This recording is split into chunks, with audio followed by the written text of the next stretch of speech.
He-Man's mini-comics are iconic, not just for nostalgia but for their gritty, brutal tone which predates the softer Filmation cartoon. Inspired by Conan-style fantasy, these early stories showed He-Man as a fierce barbarian facing real danger, ancient magic, and villains who were truly terrifying. Alcala's artwork brought Eternia to life with wild landscapes, intense battles, and a sense of genuine peril rarely seen in children's media. These comics blurred the line between good and evil, explored mature and even sexual themes, and treated young readers to unexpected depth. For many fans, they became the definitive gateway into darker, richer Masters of the Universe. And now, without further ado, let's dive into He-Man's comic miniseries. He-Man and the Masters of the Universe, Series 1. He-Man and the Power Sword. His feet now touching the grains of sand and dirt he no longer calls home, He-Man looks back at his tribe one last time before waving goodbye. This is it. His last goodbye. His last good look at the people he used to call home. The tribe's greatest warrior is now leaving and heading out to his own adventure. Part of He-Man would love to stay back and spend the rest of his days with those he loves, but he has a noble mission to accomplish, and nothing will stop him or stand in the way. He told his people, evil forces exist in our planet, Eternia. They seek to control the legendary Castle Grayskull, a place of wonders. If we are to know a lasting peace, I must go out and battle those forces. With these words, He-Man departed, and it didn't take long for him to stumble onto some trouble. These lands of Eternia have always been a mystery to He-Man and his tribe. They had heard of Castle Grayskull, they had heard of these war-torn valleys, but that's all they had heard. He-Man is the first one to venture out across these quake-torn lands, and when his home was lost in the distant mists, he heard a cry for help. Down below, not far from these craggy cliffs, was a beautiful sorceress fighting for her life against an abominable creature with spikes running across the entire length of his spine. Without another thought, He-Man jumped into action. Powered by his jungle-bred strength, he wrestled the creature away from the woman and thrust his hands beneath its maw to help it at bay. The creature was resilient and wasn't about to give up easily, but that's when He-Man realized that he wasn't alone in his fight. The woman hadn't given up either. She magically gestured through the air, spun her fingers around, and blasted the creature with mystical bolts of force. This is when He-Man realized that she was a sorceress, but her magic hardly fazed the creature, unlike He-Man's brute force, which soon caused the creature to abandon the fight and flee. Moments later, after catching her breath, the sorceress addressed He-Man. Your strength, your courage, they mark you as the legendary hero who is to inherit the treasures I have guarded all these years. These were made centuries before the Great Wars by the scientists of Eternia, and thus He-Man was bestowed with weapons and guarded costumes that belonged to a bygone age. This is how he got his signature armor, shield, battle axe, and most of all, his signature vehicle, a combination of a battering ram, catapult, and space warp device. This strange vehicle intrigued him, but when the sorceress told him that they were meant to aid him in the defense of Castle Grayskull, He-Man knew what he needed to do. He-Man started traveling towards Castle Grayskull on his new vehicle, and on his way there, a particular valley struck his fancy. He-Man decided this valley would be his new home and headquarters. Wearing the armor that gave him superhuman strength, He-Man began to carve the valley and break down cliffs to create his new home. Meanwhile, Skeletor's machinations were already underway. His evil eyes and despicable mind had already begun to target Teela, the warrior goddess. Teela was busy watering her unicorn charger when completely unaware that Skeletor and Beastman were lurking in the shadows. Their plan? To capture Teela and force her to be Skeletor's bride. With Teela by his side and the secrets of Castle Grayskull at his fingertips, Skeletor would be able to rule all of Eternia. But capturing Teela was not an easy task. The warrior goddess was a formidable foe, and she fought like a demon because her body was possessed by many of her ancestral champions. Beastman struggled and was about to lose, but Skeletor had come prepared. He had his energy blade by his side. Skeletor first used it to freeze Teela's steed, and then knocked his eyes on her, and after a brief struggle she was finally knocked unconscious. Carry her to Castle Grayskull, Skeletor ordered Beastman, and by nightfall they had reached their destination. Castle Grayskull was a mystery, an ancient fortress whose origins were still unknown. An eerie, low guttural voice echoed from the castle hallway as Skeletor and Beastman approached it. Go back, the secrets and treasures of Grayskull are for no one to possess, go away. But Skeletor wasn't to be stopped. He defied the warning and forced open the castle's drawbridge. Someone, however, was closely watching Skeletor's every move from the shadows, and as he entered the castle he defiantly declared that he was going to conquer it. Your many secrets shall be mine. I hold half of the mystical power sword.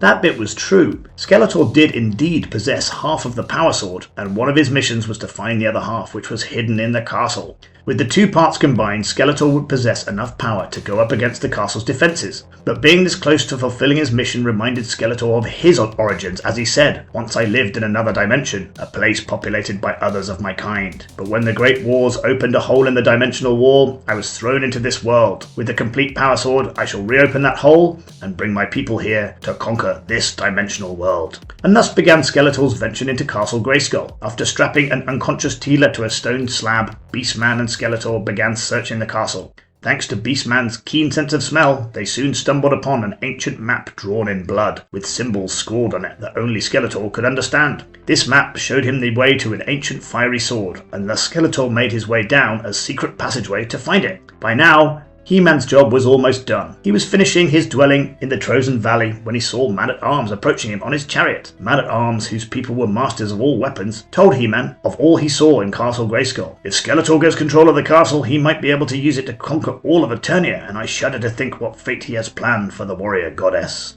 Man-at-Arms offered to go back to the castle with He-Man so they could fight side by side, and though he was a worthy partner, time was of the essence, and He-Man knew it. Thus, he boarded his strange new vehicle, activated the Battle Ram's warp device, and moments later, he vanished. Skeletor and Beastman, meanwhile, had reached the end of the secret passageway. In front of them was a heavily guarded metal door, but as soon as they touched it, the spirit of the castle cursed them and unleashed ghostly demons upon them.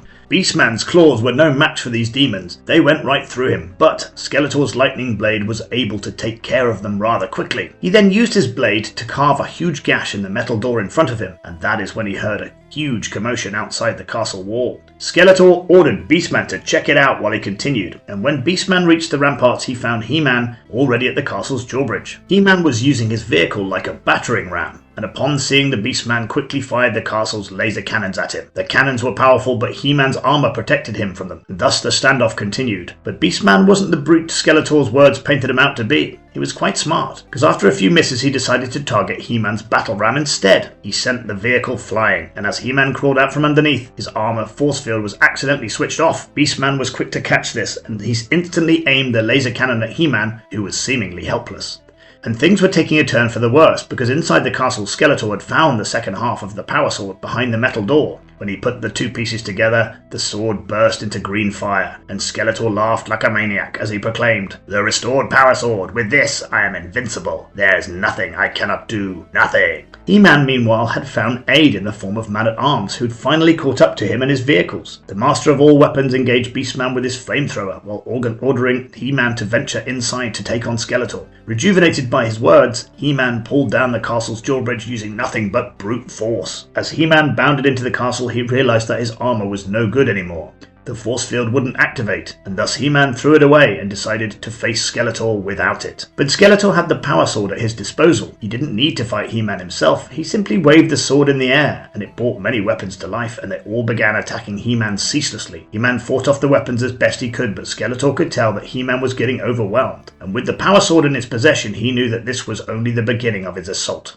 However, this is when Skeletor's moment of triumph was abruptly ended by an unlikely ally of He-Man, the sorceress from earlier. She glowed green just like the power sword as she cast her magic into the air and removed the sword from Skeletor's hands. It was then split into two once again, and the weapons attacking He-Man instantly dropped to the floor. "You have abused the power sword, Skeletor," she declared, and then vanished into thin air. With the power sword no longer aiding him, Skeletor quickly fled to the roof to catch up with Beastman, who was already engaged in a heated battle with Man-at-Arms. As He-Man followed his foe, Teela too woke up and broke herself free from her restraints. The two warriors joined the battle on the roof, and Skeletor and Beastman quickly began to plead for mercy. With this, the battle ended, and Skeletor and Beastman quickly fled the scene. When He-Man, Man-at-Arms, and Teela descended from the castle, they were greeted by the mysterious sorcerer once again, and she said, "From now on, only the halves of the power sword inserted into this enchanted lock will open the castle's drawbridge.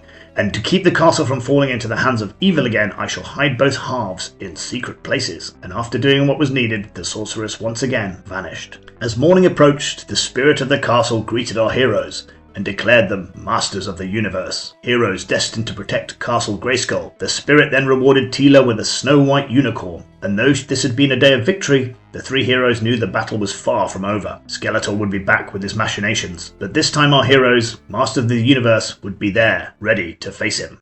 He-Man and the Masters of the Universe, Series 2, King of Castle Grayskull. It was a bright sunny day, unlike any that had preceded it, when He-Man was returning home on his Battle Cat. Battle Cat was a fierce feline with sentience that understood He-Man. He was one of the most trusted confidants, and thus when they came across Castle Grayskull, He-Man told Battle Cat all about it. The castle was built by unknown hands before the Great Wars. It is said that whoever controls the castle controls the universe, he told Battle Cat as they continued on their way home, completely unaware that Skeletor was already near the castle, hiding on the parapets. Skeletor, still powerful thanks to his energy sword, used it to create a magical lens which he could peer into the castle, and when he used it he was face to face with Teela, the warrior goddess and the resident guardian of the castle. Teela had been bestowed this honour by the spirit of the castle. As it says, legend tells the tale of a warrior who will find the split halves of the power sword, one half hidden in Eternia's highest point, or the other hidden beneath the hardest rock. With both halves combined, the warrior will enter the castle, claim the throne, and the secrets of the universe. You are to be the guardian here. This was exactly what Skeletor needed. He vowed to become the warrior from the legend and headed towards the mountaintop realm, the home of the sworn winged enemy Stratos.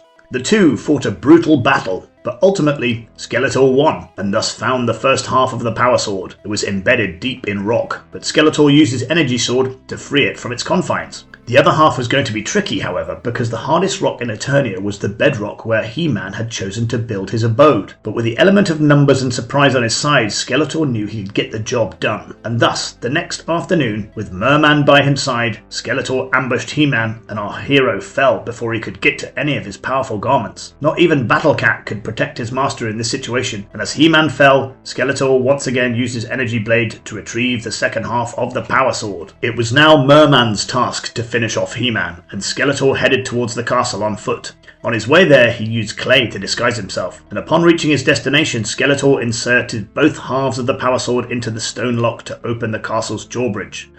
Inside, even Teela couldn't recognize the cunningly disguised Skeletor. She thought him to be the new king, because he looked much like the Castle Grayskull itself. "Don't waste the king's time with chatter, woman," screamed Skeletor, and then demanded he be shown to the throne room. Once seated in the coveted throne, Skeletor felt like a king, and the throne came with its own pretty little gadgets, hidden devices and control panels, and the only way to test them was on his foe, the castle's guardian, Teela. He pressed a button on his console, and in an instant the warrior goddess was plunged into a deep dark dungeon beneath the castle. With Teela disposed of, Skeletor was free to look around, and he soon discovered that being king of the castle had its own perks. He had wonders of civilization from a bygone era at his disposal: monitors, control panels, gizmos, and weapons of unlimited potential. Skeletor was now the true king of the universe, and he screamed and gloated to make sure the spirit of the castle knew that. Help, however, was not far, because Merman was being overwhelmed by He-Man.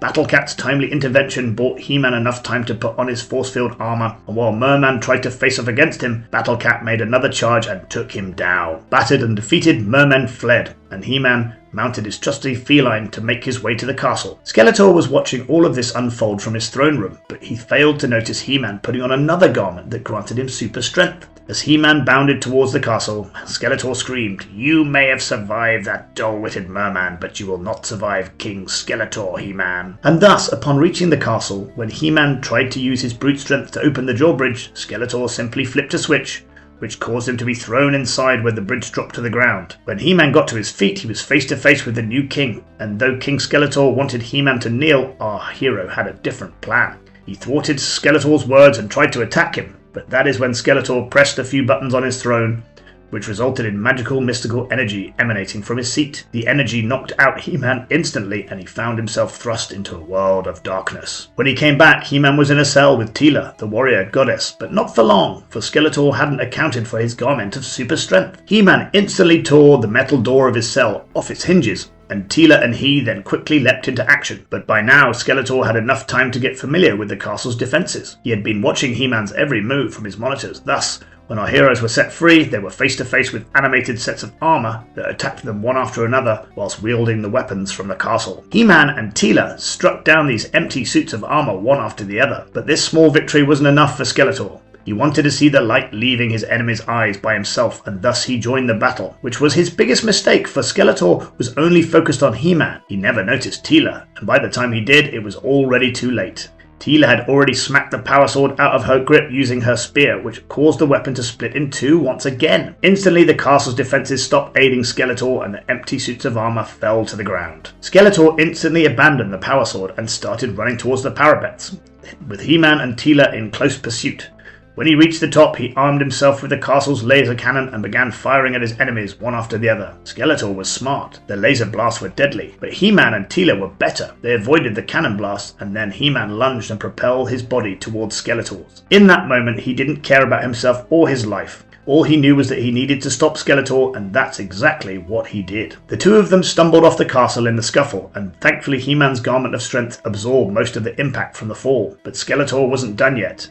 He readied his energy sword, and though he would have killed He-Man easily, he soon fled when he heard Battle Cat's guttural roar behind him. Once the king of Castle Grayskull, Skeletor was now running away for his life. With the threat thwarted, the spirit of Castle Grayskull appeared before our heroes once again. I must make sure that these halves of the power sword are never used by evil again. I shall send them to another dimension where even Skeletor will have great difficulty finding them. And with that, the divided power sword was sent away after a searing blast of energy. Thus, He-Man and Tila departed from the castle on Battle Cat, whilst unbeknownst to them, the spirit of the castle smiled in the background, for it knew that in proper time, He-Man would prove himself to be the true king of Castle Grayskull. He-Man and the Masters of the Universe Series 3, Battle in the Clouds. One of the Masters of the Universe is Stratos, the winged marvel, and we begin our story on the day where Stratos heard a strange voice carried by the wind. "I crave power. I was born to rule all of Eternia," screamed the voice, and Stratos instantly recognized it. This was Skeletor, which meant Stratos needed to head towards the voice instantly. Upon reaching the location, he found Skeletor locked in a heated battle with He-Man. He-Man was aboard his battle ram, which meant that he was unstoppable. And thus when Skeletor tried to attack him with his lightning sword, He-Man simply used his battle ram to knock the weapon right out of his hands. Skeletor cried out like a baby as his own weapon shocked him, and this is where Stratos realized that He-Man was winning and there was no need to intervene. But what he failed to notice was the fact that there was someone else beside him on the battlefield, Skeletor's seafaring ally Merman. Merman was watching from the shadows as He-Man exclaimed that he was unstoppable when aboard his battle ram, while wielding super strength armor, and this is exactly what Merman needed to know. He-Man was useless without his armor and metal vehicle, which meant if Merman got a hold of them, he would be as powerful as He-Man. He could ensure their victory. Merman started heading towards the water after this, knowing full well that he was coming next, because He-Man demonstrated the super strength of his armor next by flinging Skeletor into the sea. As Merman pulled Skeletor out of the water, the Lord of Evil writhed and screamed, "That cursed demon, He-Man, he will pay and pay dearly for this deed that I vow." And this is where Merman played his card. He offered to help Skeletor defeat He-Man. In exchange, he demanded He-Man's battle ram and weapons. "They're yours if we win," bellowed Skeletor. And while this was happening, He-Man found Stratos flying through the air, a pleasant sight, an ally in the midst of the battle. And He-Man was glad he spotted his friend, because at that instant Skeletor and Merman started attacking him once again. Thankfully Stratos swooped down to save his friend and his metal vehicle, but this is when a huge gust of wind thwarted their attempts and sent He-Man flying off the battle ram. If it hadn't been for his armor, He-Man would have been dead, but thankfully right now he's just knocked out. Completely aware of He-Man's fall, Stratos continued on his way whilst battling the high winds and flew off with the battle ram up to his mountain. Climbing Stratos' mountain was going to be a Herculean task for Skeletor and Merman, but Skeletor had a trick up his sleeve. He knew exactly what they needed, and thus, minutes later, Skeletor had captured Tila and had tied her to a rock. The goal was simple. Merman would take her steed and climb the mountain to catch up to the unconscious He-Man so he could steal the super strength armor. As Merman galloped away on her steed after it was shocked by Skeletor's lightning blade, Tila screamed, "Fiend, you'll never win!" Things weren't looking good for He-Man. He was just regaining consciousness, but Merman was already upon him. After all, super strength armor doesn't really have a force field. Thus Merman picked up a huge boulder and hurled it at He-Man as he screamed, "All I have to do now is rip off that suit and it's mine." And that's exactly what happened. Compared to Merman's rage, a half-conscious He-Man was no match, and thus he was relieved of his super strength armor. All Merman needed to do was his battle ram and his dreams would be fulfilled. But He-Man had different concerns. He was worried about Tila and what had they done to her, because her steed would never bring back Merman here willingly. He-Man pretended to be unconscious, meanwhile, and when Merman was gone, he called up his trusty steed Battle Cat. Emerging from the depths of the jungle, Battle Cat rushed to his master's aid and the two headed off to his abode. They briefly stopped so He-Man could put on his force field armor and then went on their way again. If they were going to win this battle, they needed allies, and the Master of Weapons was the perfect choice. He-Man asked for this help, and Man-at-Arms responded, "Indeed, it must be grave for the mighty He-Man to ask for help. I'll join you in your battle against evil." After explaining the situation, Man-at-Arms mounted his mighty Wind Raider. The two of them started racing towards Stratos' mountain to take care of Skeletor and Merman once and for all. Upon reaching the base, they realized that Merman had spotted them, and reaching him quickly would be no easy task. After all, climbing this terrain wouldn't be possible for Battlecat. He-Man begrudgingly agreed and told Battlecat, "Go back to your forest. This ascent must be made with steed of metal." For the first time, He-Man heard Battlecat whimper, for though the beast obeyed his master, it was disappointed it couldn't help his master climb the mountain. He-Man, meanwhile, boarded Man-at-Arms Wind Raider, knowing full well that even his own battle ram would have trouble ascending the mountain. Merman, meanwhile, had found his bounty and had laid his hands on the battle ram. The vehicle was intriguing, curious, and full of power. And though Merman dodged a deadly laser after hitting the wrong button, he knew this was it. With battle ram by his side, he could not only take down He-Man, but even Skeletor himself. He-Man and Man-at-Arms were racing uphill in the Wind Raider meanwhile, and when the vehicle slowed down to a crawl, He-Man quickly proclaimed, "Like my Battlecat, your Wind Raider cannot make the climb, Man-at-Arms. If only I had my super suit for strength, I could carry us the rest of the way." But Man-at-Arms wasn't done yet, for he had science on his side. Man-at-Arms adjusted the controls on his Wind Raider, and once again the vehicle picked up speed. And He-Man quickly changed his tone because the speed threatened to knock him off the vehicle at such a steep incline. As soon as they reached the summit, the battle was on, and Merman started by hurling deadly rays from the battle ram at them. Merman had now learned the controls of the vehicle, and He-Man knew that they were in a precarious situation, for Battle Ram was armed to the teeth and capable of taking them down. Man-at-Arms, however, wasn't about to be deterred. He raced the Wind Raider directly at Merman, and though the two vehicles survived the collision, Battle Ram's battering attack flew off Man-at-Arms and sent him plummeting below. He-Man reacted with remembered horror, for if it hadn't been for Man-at-Arms' otherworldly armor, He-Man knew his friend would be dead. But there was no time to ponder about this anymore. Merman needed to be taken down. And thus, like his friend, He-Man aimed and launched the Wind Raider at Merman once again. This battle shook the clouds, and the echoes of each collision quaked the valley below. Someone needed to tip the scales, and that someone was Stratos. Stratos flew in at the speed of wind and instantly knocked Merman off the battle ram. "When I found you missing, I dropped your machine and I went looking for you," said Stratos, as he explained the absence to He-Man. But the battle was far from over, and He-Man knew that they needed to rescue Teela, get back his strength suit from Merman, rescue Man-at-Arms from the cliff, and then defeat Skeletor. And so Stratos took control of the battle ram, and the two warriors raced away to fulfill their duties. He-Man and the Masters of the Universe, Series 4, Vengeance of Skeletor. Never had Skeletor been this enraged. His attempts to rule Eternia had been thwarted over and over again, and Skeletor wasn't going to stand for it. His rage was so immense that his desires had driven him to the top of a volcano, where he waged war against the lightning strikes using his energy blade until his thirst for vengeance had finally transformed into an executable plan. It is because of He-Man and his associates that he has had to face defeat over and over again. Man-at-Arms, Stratos, Teela, they are all responsible for this, and they will all pay. And thus his new plan was set in motion. Using his powers, Skeletor appeared before Beastman as a ghostly image and ordered him to meet him at Castle Grayskull. The ape-like brute promptly began his journey, and Skeletor's next task was summoning Merman, the King of the Seas. "What is your command, Master?" asked the creature, and just like Beastman, he too was ordered to head towards Castle Grayskull. Upon reaching the desired location, Skeletor revealed his sinister plan, which was quite simple really. Beastman and Merman were to ambush He-Man on his way home and capture him before he could use either of his super weapons against them. And thus after dark, when He-Man was racing towards his meeting with Teela, he could never imagine that his two foes were already waiting to ambush him. It was Merman who managed to kick He-Man off his battle ram, but that didn't end the battle. He-Man was still wearing his super strength armor, but this is where Beastman shined. The brute had a weapon by his side, and that weapon shot at He-Man before he could boast about his power once again. He-Man was knocked out, and by the time Teela reached the commotion, it was too late. Her ally's limp body was being carried away by Merman, while Beastman was still groggily gaining his ability to walk after the battle. Teela feared the worst. He-Man might be dead, and thus all she could do was wait and hope for the best. For if all of Master of the Universe fell, there would be no one left to guard Castle Grayskull. Merman, meanwhile, dragged He-Man's body to the shore and threw him into the sea. The creature laughed and proclaimed, "I've heard there is no bottom to this sea. I never bothered to look for it, but maybe you can find it for me, He-Man.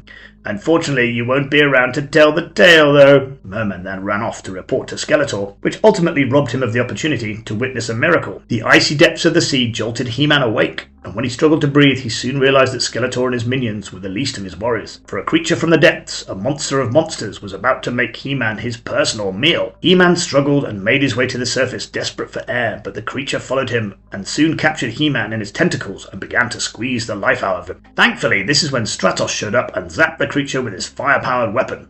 The creature instantly let go of He-Man, who began sinking once again, but Stratos rescued him instantly. When He-Man regained consciousness, he found himself on a random rock in the middle of the ocean. Stratos was right there to catch him up, and He-Man soon realized that both Teela and Skeletor might presume that he was already dead. Thus, the two warriors quickly headed back to the castle to meet up with Teela. She was ecstatic to learn He-Man was still alive, but the job was far from over. "I saw Beastman headed towards the castle. No doubt Merman is on his way there, too," said Teela, as the three of them readied themselves to take on Skeletor and his forces once again. Merman, meanwhile, had caught up with his master, and he was describing how He-Man sunk to the death when suddenly the villains were ambushed by our three heroes. Skeletor's plan had been thwarted once again, for He-Man was still alive. "I don't know how you escaped death, He-Man, but you will not do so again. Slay him and his friends. Do it now!" screamed Skeletor, and thus the battle began once again. Beastman was quickly knocked out by He-Man's forceful armor. The brute was super strong, but also dim-witted. The same, however, couldn't be said for Merman. He was cunning, and he had picked Teela as his prey, which meant that she was in grave danger. Stratos rushed to her aid, but this is when Merman pulled out a weapon of his own, a sword that turned the water in the air into ice, and he used it to freeze Stratos' wings. The winged hero soon began to plummet towards the ground, but if he was going to crash, he was going to pick his own target, and the target was going to be Merman himself. The two bodies collided, and the battle continued, and there was something else at play here, the eagerness to win over their master's approval. Beastman did not wish to be outdone by Merman, so he quickly got up and aimed his weapon at Stratos. In retaliation, Merman aimed his weapon at He-Man, hoping he could take down the legendary warrior once and for all, but this was a mistake, for He-Man dodged the attack and Merman struck Beastman instead. "You bumbling fools! You should have blasted Stratos. Now you will pay. Feel my fire, both of you!" screamed Skeletor as he struck Merman with his energy blade. The resulting heat from the ray was so hot that it began to dry up Merman and suck the moisture out of his skin. The once devoted servant now found himself dying at the hands of his own master. He-Man hated Skeletor a lot, but what he hated more was injustice and unfairness, and so enraged by Skeletor's treatment of Merman, he mounted the battle ram and struck Skeletor at lightning speed. The Master of Evil ended up losing his weapon, but this is when something unexpected happened. Merman quickly grabbed hold of his sword and re-energized himself with the ice from it, and instead of helping He-Man, he screamed, "You will regret this favor, He-Man." The two minions then headed towards their master, who was groggily trying to get, while He-Man put some distance between himself and the three of them. As Skeletor got up to his feet, the two creatures looked at him funnily, and before they could let their machinations manifest, Skeletor quickly snuffed out the embers of rebellion by firing his energy blade at their feet. "Master, you are the master!" screamed both of them. But this is when He-Man played his hand. After all, the little demonstration had given him an idea, and so our three heroes attacked the villains together. And wouldn't you know it, the three feeble evildoers were no match for the combined attack. They instantly ran away, and thus the day was saved once again. The spirit of the castle emerged after this victory and proclaimed, "No doubt they will invent new plots of evil, but you, the masters of the universe, will be ready for them." And all three of our heroes nodded in agreement. He-Man and the Masters of the Universe, Series 5, He-Man meets Ram-Man. This is the issue where we start seeing classic comic book panels, which means there will be vital changes to the original designs, as well as new introductions. I'll do my best to point them out to our keen-eyed viewers, and thus without further ado, let's continue our adventures in the land of Eternia. Skeletor now knows that to make sure his plans come to fruition, he needs to keep a close eye on He-Man, and thus that's exactly what he's doing right now. Beastman and Skeletor are using the mystic insight of one half of the Power Sword to peer into the mist and keep an eye on He-Man, who faces an unlikely foe that stands in his way. Ram-Man, go away, you're not supposed to be here. I'm Ram-Man and this is my place, screams the confused hero as He-Man approaches him on his attack track. He-Man makes it explicitly clear that he means Ram-Man no harm, but the latter hero is of a simple mind. Thus he thinks He-Man is trying to trick him like everyone else. He launches himself at He-Man and knocks him off the attack track. Taken aback by this show of force, an enraged He-Man punches Ram-Man away, for he is sure the one who started the fight. We will now have to suffer the consequences for it. After sufficiently subduing Ram-Man, he boards the attack track and drives away while realizing that Ram-Man is of a simple mind, and that he meant no actual harm. But little does he know that Skeletor plans to capitalize on this opportunity, for as soon as He-Man has left the scene, he quickly arrives through a portal, to coax Ram-Man into his own machinations. He tells Ram-Man that He-Man is the villain here. He is the evil that threatens all of Eternia, and that they need to stop He-Man if they're to save the world and become heroes. Little does Ram-Man know, but is being ensnared by Skeletor's spell from his power sword the more they speak. And once Ram-Man has agreed to accompany Skeletor, he is completely ensnared in it. Skeletor takes Ram-Man to Castle Grayskull, claims that this is the abode of He-Man, and then orders Ram-Man to break the castle's front doors. Meanwhile, in a peaceful part of Eternia where the fauna still thrives, the sorceress is busy enjoying a moment of peace, when a sense of dread suddenly washes over her. No doubt this is Skeletor's doing, and that Castle Grayskull is once again in danger. Thus, she uses her power to see what's going on, and true to her gut, she watches in astonishment as Skeletor forces Ram-Man to headbutt the castle's front doors over and over again. The sorcerer will not stand for it, but the only man capable of stopping Skeletor needs to be told about what's going on, and thus, in an instant, the sorceress vanishes and we catch up with He-Man, who is busy defending a village of Eternia from a Glorm attack. The ferocious four-armed beast would prove to be a worthy foe for most warriors, but not He-Man, for his armour of super strength and trusty battle axe and shield allow him to defeat the creature instantly. Overjoyed by this unexpected rescue, the residents of the village flock to He-Man and thank him, but this is when the sorceress appears and tells him about Castle Grayskull. Evil awaits for no one, and thus He-Man abandons his celebrations, aboards his attack track, and drives away. Ram-Man, meanwhile, is being tortured by Skeletor. He doesn't want to hit the gates anymore. His head hurts and he wants to stop, but Skeletor will not let him. He is here for one simple purpose, to help him gain entrance to Castle Grayskull, and if he has to die for it, so be it. After all, it will only take a few more hits from Ram-Man to destroy the gates to the castle. He forces Ram-Man using his power sword to continue the assault, but moments later, He-Man shows up to stop this madness.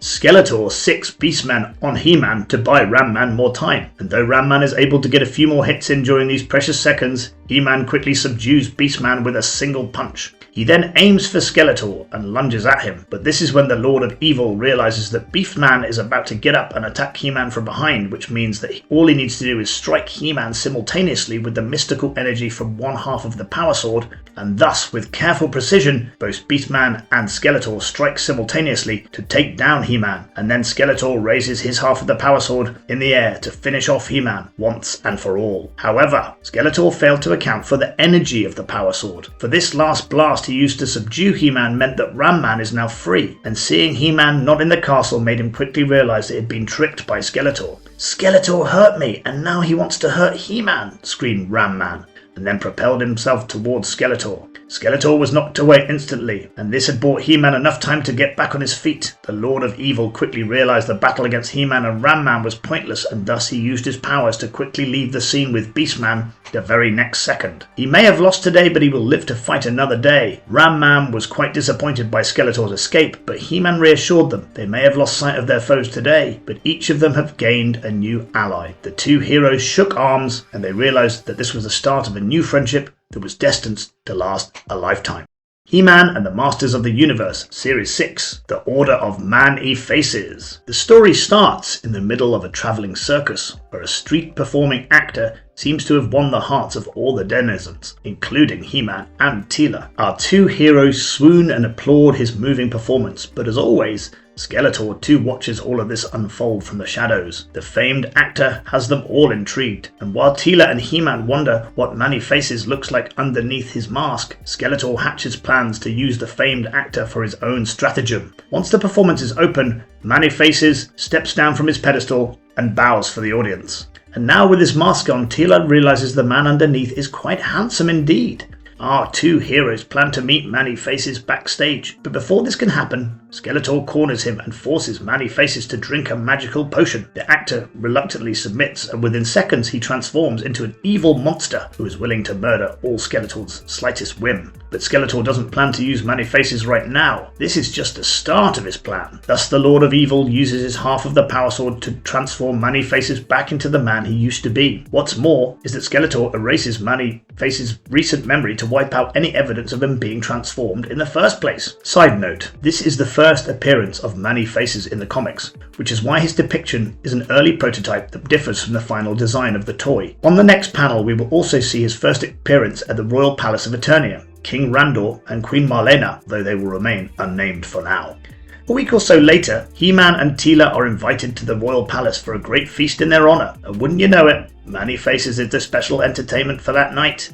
The king bid Many-Faces to entertain them after realizing how much he was loved by the two heroes. However, this night of celebration is quickly interrupted by Skeletor when he appears out of nowhere and aims his half of the power sword at Many-Faces. He-Man, Man-at-Arms and Teela quickly jump into action, but before they realize what's happening, it's already too late. Many-Faces transforms into a monster and then grabs Teela using his might, from which she is unable to escape. He-Man keeps Skeletor engaged, but Man-at-Arms is quickly knocked out by Many-Faces as he manhandles Teela. He-Man is momentarily taken aback, and Skeletor uses this moment of respite to quickly vanish with Many-Faces and Teela. But before he leaves, Skeletor can't help but brag about his new plan to take over Eternia. And it turns out, this time Skeletor plans to sacrifice Teela to a mighty demon who will grant him the power to breach Castle Grayskull and steal its secrets. He-Man feels helpless, but it might not be too late yet because Falcon delivers the news of what has just transpired to the sorceress, who quickly jumps into action and instantly transforms herself to the royal palace.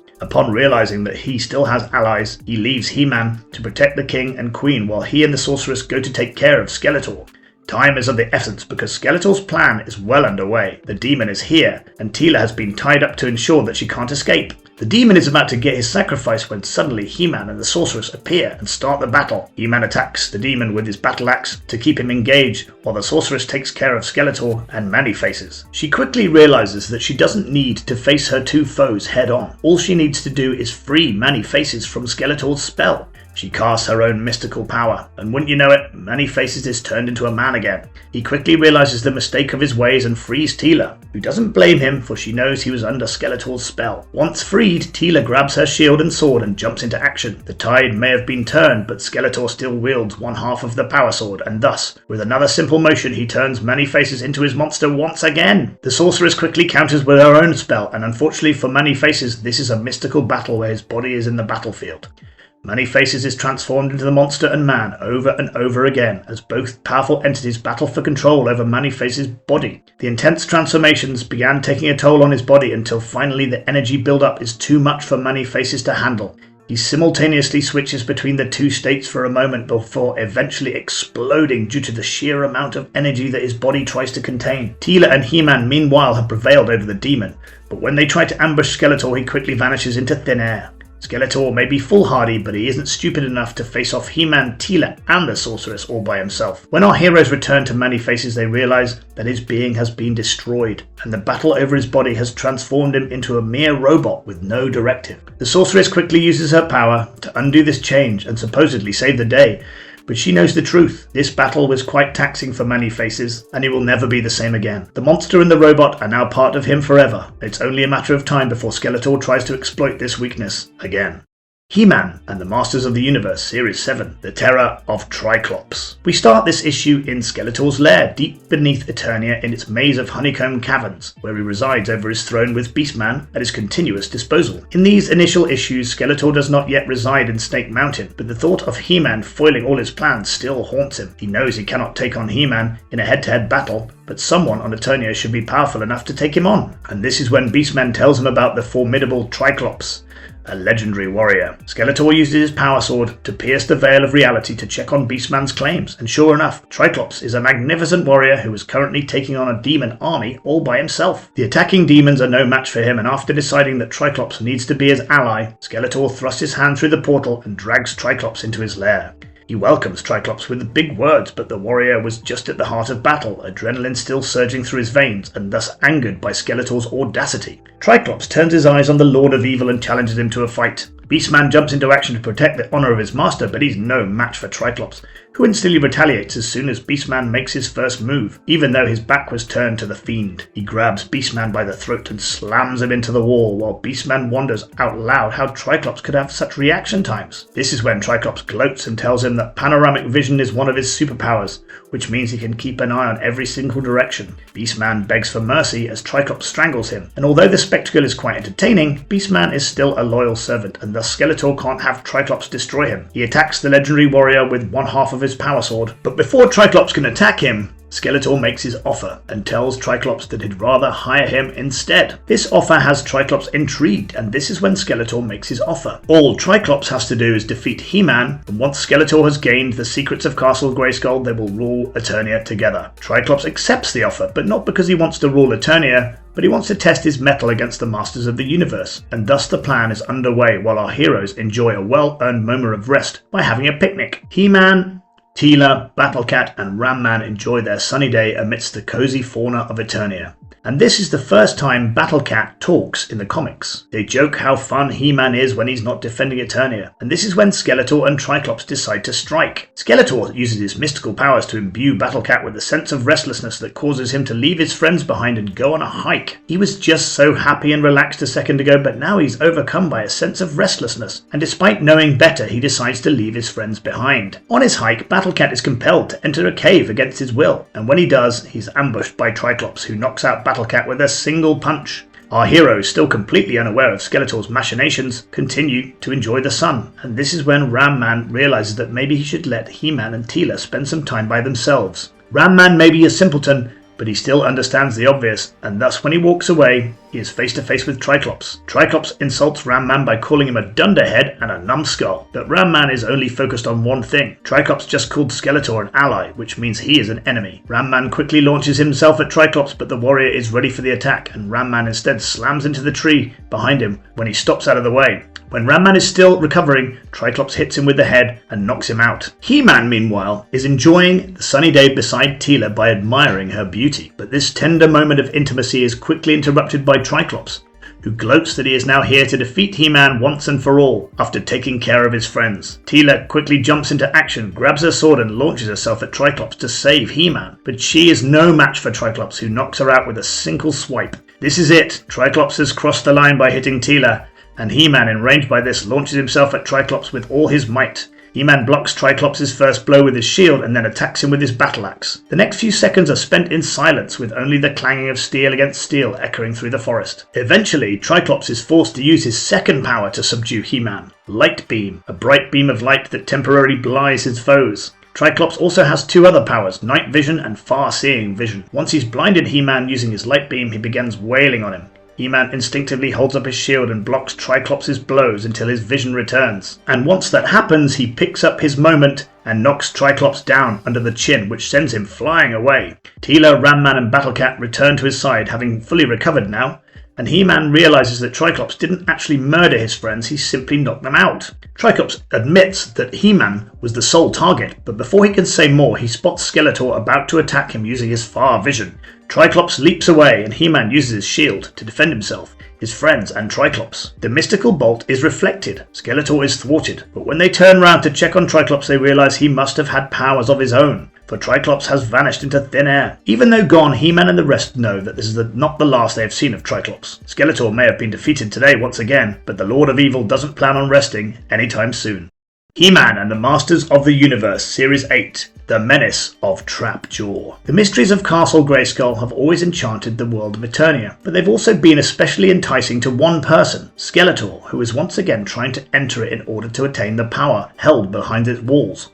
Skeletor blasts the gates with all his might to no avail, and soon realizes that he's going to have to try another approach. After all, he himself is a dimensional mystery to the Masters of the Universe, and so, for the first time, Skeletor decides to pierce the veil that separates Eternia from other dimensional worlds. Side note, for the keen-eyed fans, you may have noticed the first panel depicts the Talon fighter at the top of the Castle Grayskull. This is its first appearance and has happened due to initial prototyping. It won't be until the Minicomic The Tale of Teela that the goddess would place the Point Dread and the Talon fighter atop the castle for the first time. Now, let's dive back into the story. Skeletor opens up a portal using all his power, for he too knows that the spell is taxing and he would be only able to do this once, and that's because he won't be able to enter Castle Grayskull from the nearest dimensional world. No, he would have to open multiple portals in order to find the world that allows him directly to enter the castle without having to face the drawbridge.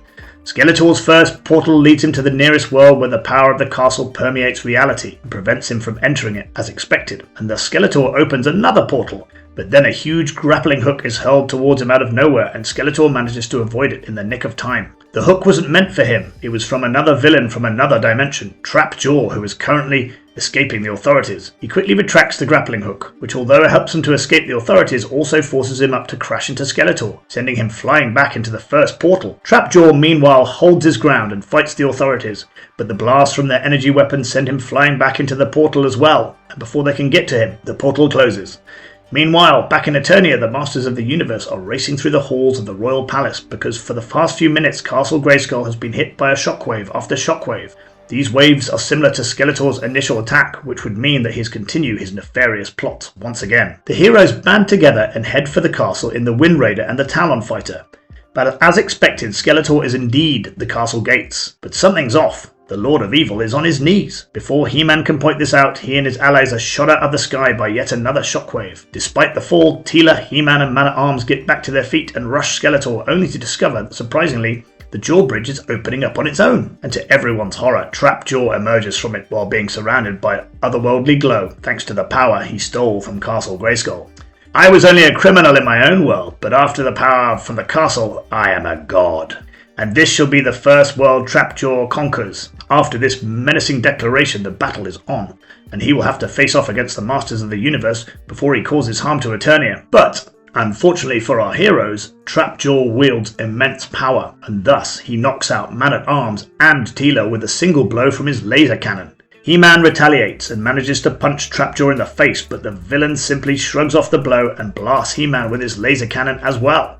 This is when the Masters of the Universe gain an unlikely ally. Skeletor stands up and challenges Trapjaw to a battle, for he is the one who should be wielding this power, and he won't let Trapjaw steal the power he has worked so hard to achieve. He uses half of the power sword to send mystical snakes towards Trapjaw, but Trapjaw is too powerful. He too wields magic, and thus he uses his mystical powers to reverse the spell and send the snakes flying back at Skeletor. Skeletor manages to thwart this reversal, but this is when He-Man joins the fight. Though the idea of joining forces with Skeletor repels him, He-Man understands that he has no choice. Thus, to stand up against the power granted by Castle Grayskull, He-Man and Skeletor do the unthinkable. They join the two halves of the Power Sword. The Power Sword, now whole, buzzes with energy as the two warriors wielding it charge at Trapjaw and take him out with a single blow.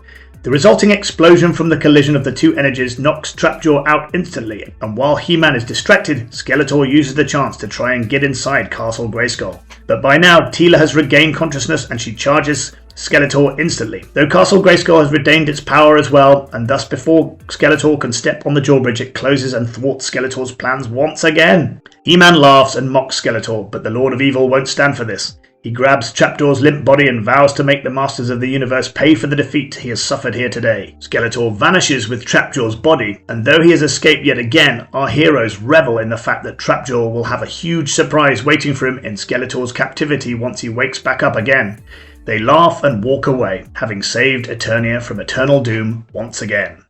He-Man and the Masters of the Universe, Season 9, The Tale of Teela. Nights have always been hard on Teela, sleep has always been elusive, but tonight the dark is exceptionally tumultuous. She twists and groans in her sleep as visions and the voice of Skeletor beckon her to come to him. She knows who she is to an extent. She is Teela, the formidable warrior and the daughter of Man-at-Arms. But Teela knows little of her mother, and her father doesn't speak of her no matter how many questions she asks him. Sometimes that troubles her, and the thoughts of her mother bring her bad dreams. Tonight is one of those nights. Teela wakes up frantically, but she can still hear the voice that beckons her. Something is wrong, and it has to do with her mother. Teela quickly gets up and leaves the royal palace aboard the battle ram. She continues to follow the voice, which leads her down a road she has travelled innumerable times. Yet today she finds an unusual building underneath the Talon Rider blocking her way. What sorcery is this? How could this building have appeared here overnight? But before she can answer these questions, she's ambushed by Skeletor's minions. Everyone is here. Beastman, Merman, Triclops, Trapjaw, and they're all trying to capture Teela. But Teela won't go down without a fight. She evades the initial attack, fires a projectile from the battle ram at Triclops, swats Merman away, and then deflects a blow from Trapjaw using her shield. Beastman takes this opportunity to tackle her, and though he meets his mark, Teela is quickly back up on her feet. She smacks Beastman to the ground, and this is when Triclops ambushes her from behind and holds her down. Beastman restrains her feet, and Merman thwarts her sword and shield away. With this, the formidable warrior Teela is captured captured and brought into a new building in the middle of the path where Skeletor already awaits her. Teela, confused and enraged, demands answers, and a gloating Skeletor is more than happy to provide them. He tells her that this is Point Dread, a place related to her birth. Point Dread is a mystic outpost that appears on the surface of Eternia every 20 years for a short period of time. Last time it appeared, Skeletor used his power to exploit Point Dread's energy and then lured Goddess Teela to this location. His plan was simple: to duplicate the goddess and her power. The resulting infant would be at his mercy, and thus Skeletor would use it to control it. He would then raise the duplicate and take her as his bride, which would ultimately allow him to enter Castle Grayskull and wield its power. Skeletor was close to achieving these goals when Man-at-Arms managed to thwart him in the nick of time. The process was interrupted, and the goddess Teela was rescued. Skeletor was forced to flee because he was too weak to fight Man-at-Arms and the goddess on his own, and the heroes let him flee because they had a new life to protect: the goddess's duplicate. An infant, not as powerful as her, but still it held some part of the goddess inside it. The only problem now was raising the child, something the goddess could not do due to her duties, and thus Man-at-Arms decided to adopt the child and raise her as his own, and decided to name her Teela as well, in honor of the goddess. But that was 20 years ago, and this is now. And with Point Dread and Talon Fighter back on Eternia, and with Teela in his clutches, Skeletor can continue his nefarious plans once again. By now, everyone in the royal palace has awoken, and the fact that Teela is missing worries Man-at-Arms. He asks He-Man for help, who initially assures him that Teela is adept enough to take care of herself. But when he finds the battle ram missing, He-Man quickly realizes that something is wrong. He rallies all the heroes, and they all answer his call. They leave to rescue Teela, but Man-at-Arms stays behind because he knows the goddess will soon be here. When she arrives, Man-at-Arms tells her that he has a feeling the two of them will have to protect her daughter, for they're the ones responsible for getting her into this mess in the first place. The goddess nods and instantly begins teleporting them to Teela's location. However, before they depart, she makes sure to correct Man-at-Arms' words, for Teela isn't his daughter alone, she's their daughter. Outside Point Dread, meanwhile, a battle of the ages commences. He-Man, Battle-Cat, Stratos and Ram-Man against Trapjaw, Merman, Beastman, and Triclops. The battle is intense, and knowing that it would eventually thwart his plans, Skeletor decides to escape in the Talon Fighter. Stratos spots the evil villain's escape and tries to stop him, but he is quickly blasted out of the air by a laser cannon from the Talon Fighter. He-Man manages to catch his friend in the nick of time, and we see that Skeletor's henchmen have been dispatched by the heroes. Skeletor, however, has managed to reach his intended location. He is now on Castle Grayskull's ramparts, and thanks to Teela's relation to the goddess, the spirit of the castle is helpless and can't attack or thwart Skeletor. The Lord of Evil quickly heads to the precious vault with Teela under the spell of her mystical powers, and before he can open the vault, he is stopped by Man-at-Arms and the goddess Teela herself. They try to stop him, but Teela, who is under Skeletor's influence, attacks them. The goddess fights Teela while her adoptive father attacks Skeletor. Teela's fury under Skeletor's spell is immense. She quickly begins to overpower the goddess, but this is when the goddess makes an unexpected move and hugs her instead of attacking her. Man-at-Arms, now losing to Skeletor, is about to be killed by the villain when suddenly Goddess Teela, now merged with her duplicate, attacks him and sends him flying out of the castle using the sheer force of her whole power. They meet up with He-Man and the rest of the heroes, and He-Man is instantly confused because Teela isn't with them. This is when the goddess smiles and separates Teela from her body. Being whole again did indeed feel glorious, but the goddess knows that Teela has a life of her own, and she doesn't plan to rob her of it anytime soon. As for Point Dread, the goddess uses her powers to summon it and place it atop Castle Grayskull along with the Talon Fighter, so that Skeletor can't use it again for his nefarious purposes. And thus the day was saved once again. But as the heroes part ways from the goddess, we see He-Man in turmoil, wondering if Teela will always be Teela, or if one day she would merge with the goddess forever. He-Man and the Masters of the Universe, Series 10, The Magic Stealer. Skeletor has faced defeat in all his past ventures. All his plans to take over Eternia have been foiled by He-Man, and thus he has come up with a new strategy. This time he won't give He-Man the opportunity to stand in his way, for he has built a new mystical device at the top of Eternia, at the North Pole. This device is designed to siphon magic from all of Eternia, which will be wielded by Skeletor, making him the most powerful being in the land. Skeletor will essentially become a god. He will be invincible. And so after preparing everything, Skeletor simply walks to the metal pyramid, activates it, and then takes a seat as the device begins to siphon magic from Eternia. Skeletor is instantly hit by energy that imbues him with the mystical abilities, and he begins laughing like a maniac, because this is just a glimpse into the power he is about to wield. But the very world around him begins to shake, and the very air begins to shriek, for all Eternia is now being drained of its power. At that exact moment, our heroes in the royal palace are enjoying entertainment in the form of a wizard, displaying his skills with mystical powers. caverns. The wizard is skillful, but Tilo wishes he was more handsome. Man-at-Arms tries to correct his adoptive daughter's behaviour. Before he can say anything more, the wizard topples over, wincing in pain. And this feeling is shared by Tila as well, who suddenly begins to feel as if her life force is being drained. On the other side of Eternia, in the pocket of peace that the goddess Tila calls home, she is busy enjoying the day with her animal friends when suddenly a feeling of doom takes over her and her power begins to be siphoned away. She knows time is of the essence and that she has to get to He-Man fast before she loses all of her power. Even Castle Grayskull is feeling the wrath of this attack, for the impregnable fortress is being shaken to its foundations and the evil spirits that reside in its depths are being drawn to Skeletor's device. At the palace, Goddess Tila arrives and warns He-Man that the magic is being siphoned to the north of Eternia.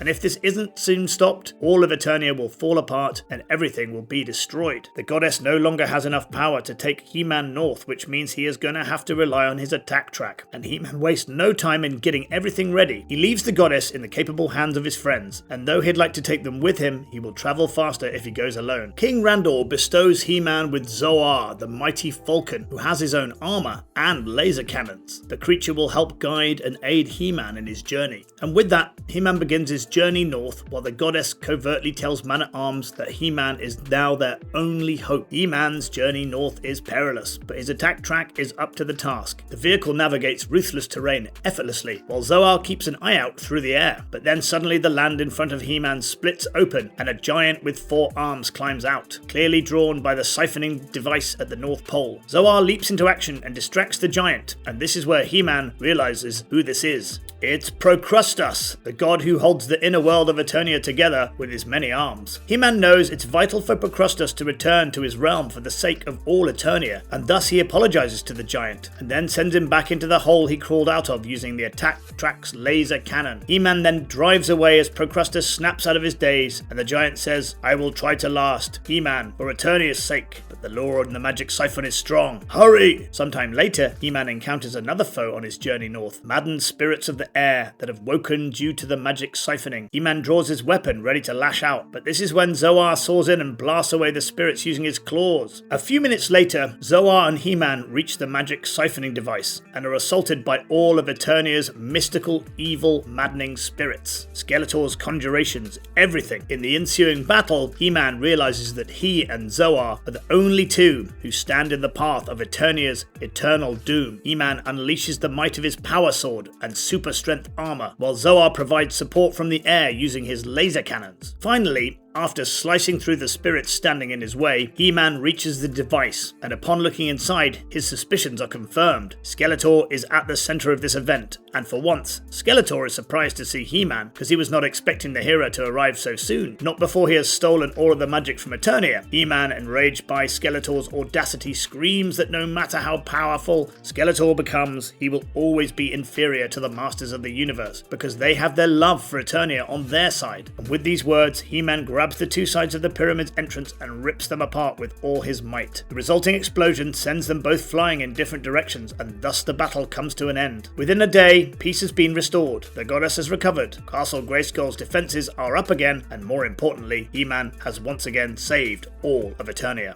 He-Man and the Masters of the Universe Series 11, The Power of Point Dread. The goddess has placed Point Dread and the Talon Fighter atop Castle Grayskull to protect them, but Skeletor has never really accepted defeat since then, and he isn't going to today either, for now he has brought out his ace, the Crystal of the Caverns. Skeletor floats in the air while focusing his mystical energies on the Crystal of Caverns, for it is the crystal that would allow him to amplify his energies and breach the castle's defenses. And thus, once again, Skeletor is ready. He uses his powers and plucks the Talon Fighter away from Castle Grayskull. But just as he's about to gain control of the vessel, the spirit of the castle fights back and tries to wrestle the fighter away from Skeletor's clutches. Skeletor attacks the arms and finally gains control of the Talon Fighter. Skeletor quickly boards the fighter and takes to the air. He then uses the mystic grapples of the Talon Fighter to grab Point Dread and rips it away from the castle. This is it. Skeletor is victorious, but his happiness is short-lived because in his excitement he loses his grip over the Crystal of Caverns, which pops out out of the Talon Fighter and then smashes to the ground. With the crystal now lost, Skeletor knows he won't be able to breach the castle's defenses again using this method. But with the Talon Fighter and Point Dread now in his clutches, he couldn't care less. He flies away to his lair and begins to strategize with Beastman and Triclops at his side. Skeletor has been defeated enough times, which is why he decides to take a more direct approach this time and try out a different strategy. Sometime later, we see He-Man and Man-at-Arms casually surveying the ramparts. Their conversation reveals that this extended time of peace has allowed Teela and Ram-Man to go through their own adventures, and He-Man wishes he could have done the same as well. His wishes, however, are quickly answered when Man-at-Arms spots the Talon Fighter and Point Dread headed straight for the castle. Skeletor drops off Point Dread in front of the castle and then takes to the air in the Talon Fighter. Beastman operates the blasters of Point Dread and instantly begins firing at the castle, easily breaching its initial defenses. Skeletor, meanwhile, begins to attack the castle from the sky, and many soldiers are incapacitated with each hit. He-Man decides to face Skeletor head-on, while Man-at-Arms takes hold of the castle's defenses. Skeletor continues to destroy the castle. However, He-Man quickly takes to the air to stop him in his Wind Raider, with Zoar, the fighting falcon, by his side. He-Man is enraged. Skeletor has definitely taken things up a notch, and things aren't looking good on the ground either. Triclops commands Skeletor's army on the ground, and when Man-at-Arms comes to the castle's guards' aids, they quickly begin to fall apart. Man-at-Arms rallies his troops, and the ensuing assault causes Skeletor's minions to flee. Triclops screams for them to hold their positions, and then begins to attack Man-at-Arms, the only real force standing in their way, and the royal palace. Zoar, meanwhile, distracts the Talon Fighter, but Skeletor wields the Talon Fighter, the mightiest flying machine in all Eternia, and thus it doesn't take long for Skeletor to outmaneuver Zoar and then strike him down. Skeletor's shot hits the mark, and Zoar is shot out of the sky. He-Man's eyes widen with horror as he realizes he no longer has an ally in the fight in the air, and though the Wind Raider might be a formidable vessel, he knows it's no match for the Talon Fighter's capabilities. Skeletor quickly has He-Man in his sights, and He-Man knows that the only advantage he has is the Wind Raider is more maneuverable than the Talon Fighter, and the only way to use that against Skeletor is by diving towards the ground. After some careful planning, He-Man executes his plan and begins to dive straight towards the ground. Skeletor foolishly follows He-Man, and it is only Beastman who can see through He-Man's plan. He tries to warn his master, but his words fall on deaf ears, and by the time Skeletor realizes his mistake, it's already too late. He-Man pulls out of the dive in the nick of time, but when Skeletor decides to do the same, he realizes the Talon Fighter does have some drawbacks indeed. What's more is that He-Man tricked Skeletor into diving straight towards Point Dread, which means that the very next second Skeletor crashes into it. He-Man lands at the royal palace, and Man-at-Arms informs him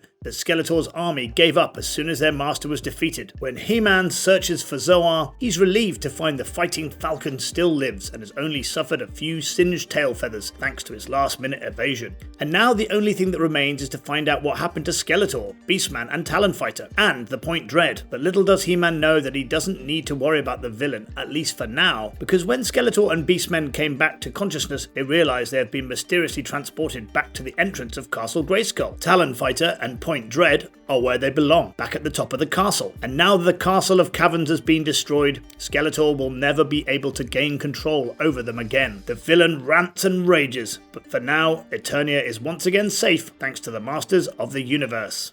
He-Man and the Masters of the Universe, Series 12, Dragon's Gift. This is the third wave of comics, which were released alongside the toys back in 1984, and from now on the comics will begin to be more closely following the plots of the Filmation series. With that out of the way, let's begin. King Randor has always been kind and just, and so when a mysterious figure arrives in his castle to give him a powerful amulet, he doesn't refuse. However, this is when Man-at-Arms realizes in the nick of time that mysterious figure is Skeletor himself, because his sigil is on the amulet. But as soon as Man-at-Arms grabs the amulet out of Skeletor's hand, it's already too late. He is instantly turned into a crystal statue. Skeletor reveals himself and fades into the darkness because his plan is underway. He is slowly going to get rid of He-Man's allies, and Man-at-Arms will be the first one. In 2 days, his crystal statue will be destroyed, such is the nature of Skeletor's spell. Prince Adam watches Skeletor as he vanishes from the castle, and the next second he dashes off and turns into the mighty He-Man. Together with Teela, he rushes out of the castle to save his friend's life, because there is only one being on Eternia that can reverse Skeletor's spell, and that is the oldest and wisest dragon, Granamyr. He-Man travels aboard his attack track while Teela rides the mighty Battle Cat. They speed towards Granamyr's lair, only to be faced by an ice hacker and his army of trolls. He-Man quickly attacks the ice hacker whilst leaving the trolls to Teela, and the two heroes quickly emerge victorious furious when He-Man lands a nasty blow on the ice hacker. It's a wild creature after all, and after realizing that he's fighting a losing battle, it retreats from the scene. Sometime later, He-Man and Teela are at Granimir's lair, and He-Man boldly demands a favor from the oldest dragon. But Granimir's favors aren't free. They come at a cost, and the cost for He-Man is going to be the Sky Tree. Granimir tells He-Man that if he can chop down the Sky Tree and bring it back, then he can have the favor he wants and save his friend, Man-at-Arms. Soon, on the other side of the forest, Teela and He-Man approach the Sky Tree wearily because both of them have heard legends of the ferocious beast that guards the Sky Tree. Before He-Man can even take a single step towards the tree, a huge roar echoes through the valley and is instantly attacked by a manticore. The beast tries to ambush He-Man, but He-Man is quick on his feet. He evades the pouncing creature, grabs it by the tail, and then throws it to a nearby rock, which instantly knocks it out. Our two heroes then approach the Sky Tree, only to realize that this invaluable fauna is sentient. They explain the situation to the tree, and the Sky Tree instantly agrees to lay down his life, because a few centuries ago one of Man-at-Arms' ancestors had spared his life. And though this is exactly what Granimir wants, He-Man can't allow this. He cannot sacrifice the Sky Tree. Thus, the two heroes go back to Granimir, and He-Man explains to the dragon that he has sworn to uphold justice, which means he won't be taking an innocent life even if it's a tree. Granimir, seemingly annoyed by He-Man, summons the spirits of the mountains to attack him, and hundreds of shadowy figures instantly surround our heroes. He-Man punches and slashes, but his jabs never find their mark. This is when He-Man realizes that this is all in his head, and the only way to defeat these monsters is by using his willpower. He-Man focuses, and within a few seconds, all the monsters vanish. Granimir laughs and applauds He-Man on his victory, for this was a test of wits after all. Mere strength cannot uphold justice. He then opens a book of spells and offers He-Man what he needs to save Man-at-Arms.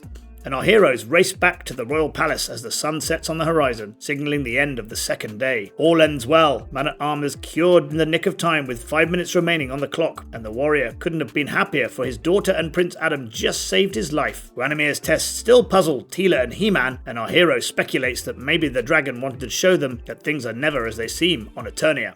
He-Man and the Masters of the Universe, Series 13, Masks of Power. The legendary planet of Eternia holds many mystical secrets, and thus naturally one is Prince Adam's favourite hobbies is to discover these secrets among the many ruins of Eternia. Today he and his friend Fisto have stumbled upon the fabled Masks of Power, which grant the wearer immense strength to do either good or evil. Little do our two heroes know that their every move is being watched by Skeletor and Eva Lynn, and once our heroes leave the ruin, Skeletor orders his orcs to fetch him the masks. The two orcs assigned to the job decide to try on the masks for a bit, and they instantly begin to feel a surge of power. And before either of them can do anything about it, they are transformed into huge monsters that wield great mystical power and strength. This commotion from the ruins is noticed by Fisto, who watches two shadowy figures flee into the night. He warns Adam about the commotion, and then runs off to pursue the creatures. And the next second the goddess appears before Adam to warn him that the magic of the masks had returned. The magic seeks the sword of the ancients, which was stolen long ago by Skeletor and hidden in the maze beneath Snake Mountain. Adam doesn't need to know more. He instantly transforms and joins Fisto in his battle against the transformed orcs on his trusty battle cat. Realizing they can't fight He-Man and Fisto too long and compelled by the mystical desire to wield the sword, the two fiends flee into Snake Mountain. He-Man and Fisto follow them, but are soon forced to fight Skeletor's henchmen. He-Man takes out Merman and Beastman, while Fisto knocks out Trapjaw with a single punch. Then they head inside the mountain, only to find that Skeletor has been trapped in a cage of mystical power by one of the orcs. Skeletor realizes the only way to get free now would be by helping He-Man thwart the orcs' plan, and so he reluctantly orders Merman to show him the way into the maze below the mountain. He-Man spots fresh prints on the ground in the maze and figures out they're on the right track, but the very next second they're attacked by demons that are now under the command of the orcs. He-Man and Fisto rush into battle, but one of the orcs conjures a veil of evil that prevents them from advancing. This is when Adam is contacted by the goddess again, and she tells him there is another way they can take, but they will have to go underwater. Despite knowing that water is Merman's realm, the two heroes jump into it hoping to stop the orcs once and for all, but Merman quickly orders his beasts of the deep to finish off the two heroes. Seeing what his minion is doing, an angry Skeletor contacts him and orders him to help He-Man, otherwise he doesn't stand a chance to get out of the cage. So Merman orders his beast to go back to their lairs, and the three of them finally reach the location of the sword a few minutes later. The sword is trapped in a huge quartz crystal, and though the orcs fight off Fisto and Merman to take control of it, they soon realise they can't penetrate the crystal no matter what they try. He-Man smirks, plunges his hand into the crystal, and then easily pulls out the sword. Only the brave, wise and just can wield the blade, and the orcs were neither.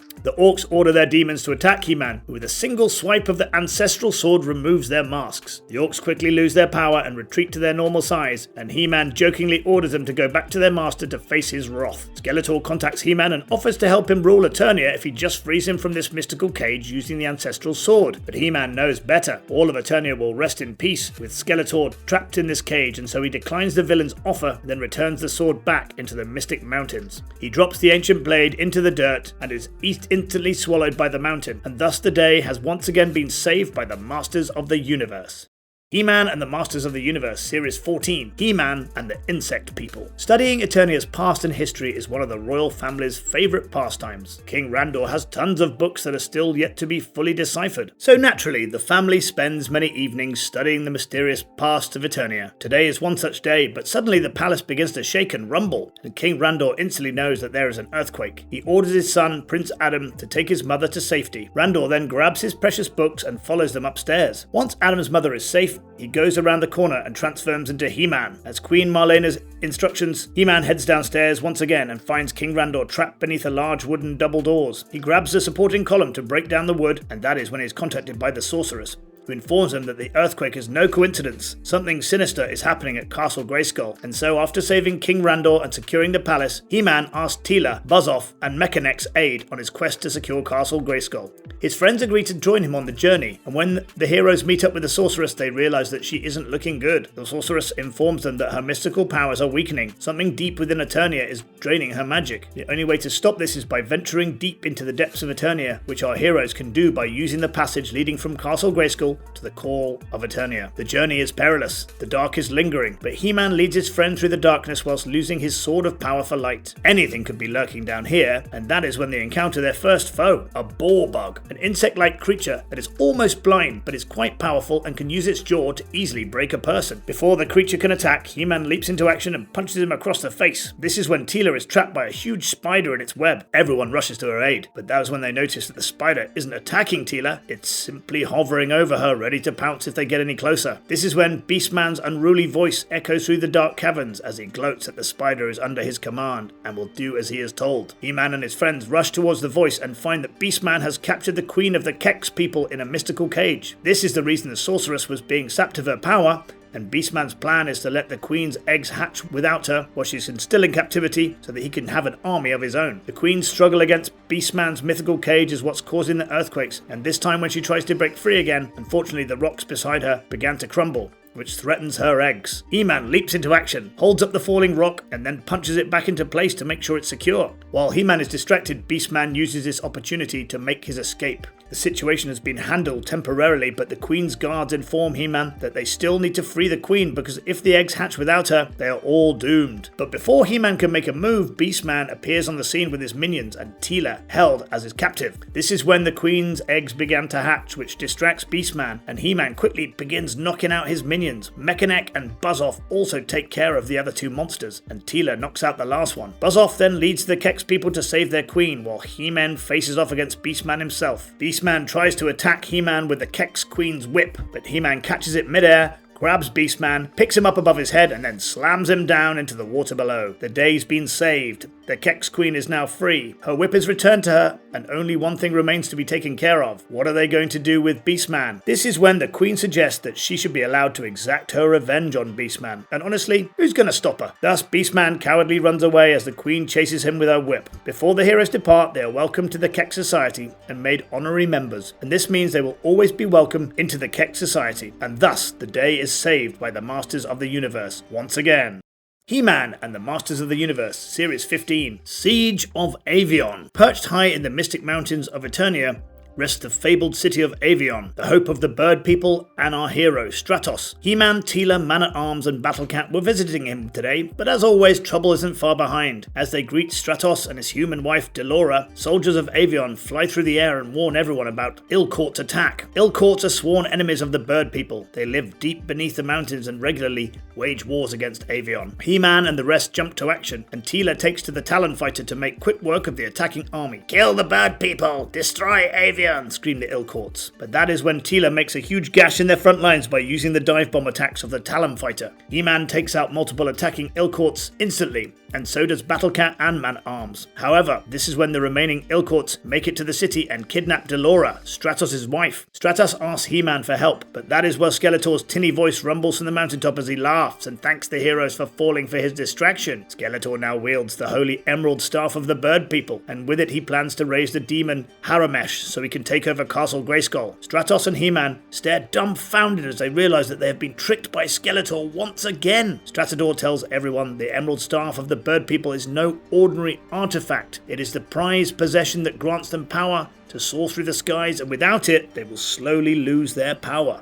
The heroes try to rally everyone towards Skeletor, but that is when the Lord of Evil uses his mystical powers to vanish into a puff of smoke. Stratos, knowing full well how soon they would be losing their ability to fly, rallies the other soldiers to follow him to Snake Mountain. Skeletor's castle above Snake Mountain is formidable, but that is not what bothers the heroes. What bothers them is the army that protects it, because surrounding Skeletor's abode is a perimeter created by Delora's clones. This deters our heroes from attacking, for they might end up hurting the real Delora in the process. And this is when the Ilcourts try to capitalize and attack our heroes. Meanwhile, Skeletor is deep in the mysterious part of Eternia, where he's managed to awaken the demon Haramesh. The two head towards Castle Grayskull to capture it once and for all, while our heroes struggle with the dilemma of Snake Mountain. This is when He-Man uses the Sword of Power to uncover the truth and reveal the true Delora. A mystical blast from the sword causes the other clones to vanish and free Delora from Skeletor's spell, who quickly informs them that Skeletor isn't here and is likely already at Castle Grayskull. They use the Talon Fighters to quickly arrive at Castle Grayskull, and He-Man is the only one who stands between Haramesh and the gates of the castle. He holds up his shield and pushes the demon back, but the demon is quick. It can shapeshift, and this allows it to easily evade anything He-Man throws at him, literally. This is when Stratos arrives on the scene, and though he was about to lose his ability to fly any second now, he is going to make the best of his last moments. He dives down, snatches his emerald staff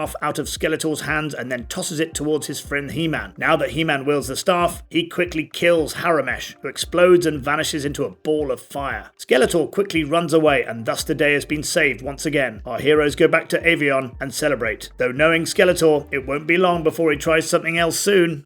He-Man and the Masters of the Universe, Series 16, The Obelisk. Once a year, the mysterious obelisk rises from the depths of Eternia and kisses the sky. This mysterious obelisk holds different mystical powers each year it appears, and thus to find out what brings them today, our heroes have been anticipating its appearance. Once the obelisk emerges, they quickly leap into action before Skeletor and his minions can get here. Buzz-Off takes to the skies and He-Man boards the Wind Raider. He-Man circles the obelisk while Buzz-Off examines the obelisk. When Buzz-Off is done, he informs He-Man that the obelisk is completely normal this time, except for the inscriptions at the top, which he unfortunately cannot make out. Little do they know that Skeletor and his minions are planning their own attack on the obelisk to uncover its mystical secrets. They watch as He-Man and Buzz-Off hover to the north of the obelisk, and thus Skeletor decides to attack from the south alongside Beastman and Triclops. Triclops' enhanced vision will allow him to read the inscriptions atop the obelisk. However, as soon as they reach the obelisk, their plans are quickly thwarted. He-Man slams his shield into Triclops' face to incapacitate his vision, while Buzz-Off lifts Skeletor into the air and throws him back on the ground. Teela slams a huge rock onto Beastman's head, and with that the villains are sent scurrying away, fearing for their lives. Skeletor's machinations are not over yet. If a head-on attack won't work, he will use cunning to his advantage. The plan is simple. They will let He-Man and his friends uncover the secrets of the obelisk, and then they will make their move. Meanwhile, back at the obelisk, Mechaneck extends his neck to read the inscriptions at the top. What he finds is quite baffling. Words he can't make out in a language unknown. He-Man has no choice but to ask the sorceress for help. He spreads his arm wide and calls upon her aid, and with a bright radiant blast, she comes to aid the heroes. She reads the inscription and and tells the heroes that this is the prophecy of things to come, for the obelisk this year holds both the powers of evil and the powers of good. One can release either depending on their desires, and thus to release the powers of good, you have to say power to good, and then to release the powers of evil, you have to say power to evil. With this revelation, the sorceress leaves, and little do our heroes know that Skeletor has heard everything using his mystical powers. He-Man stands before the obelisk and shouts, "Power to good!" and the heroes watch in awe as the obelisk splits open at the top. He-Man and Mechanet grab the photon rays sent out by the obelisk, which grants them additional power. However, this is when, out of nowhere, Skeletor arrives on the scene and screams, "Power to evil!" In an instant, an evil warrior emerges from the obelisk to aid Skeletor in his nefarious ventures. Well, if this is the case, then two can play that game, and so He-Man shouts again for the power of good, but Skeletor won't be stopped either, so he shouts again as well, and thus warrior after warrior sprouts from the obelisk, one that fights for evil and the other that fights for good. He-Man and Skeletor continue shouting, that is until they scream simultaneously. This causes a chain reaction. The obelisk begins to rumble and shake, and then finally it begins to crumble to the ground. The debris won't affect He-Man, but it does hurt the villains, and the fact that He-Man is hurling the falling debris at them using a club doesn't help either. The villains escape once again, and thus the day has been saved. The obelisk, however, will return with another mysterious power at its core the next year.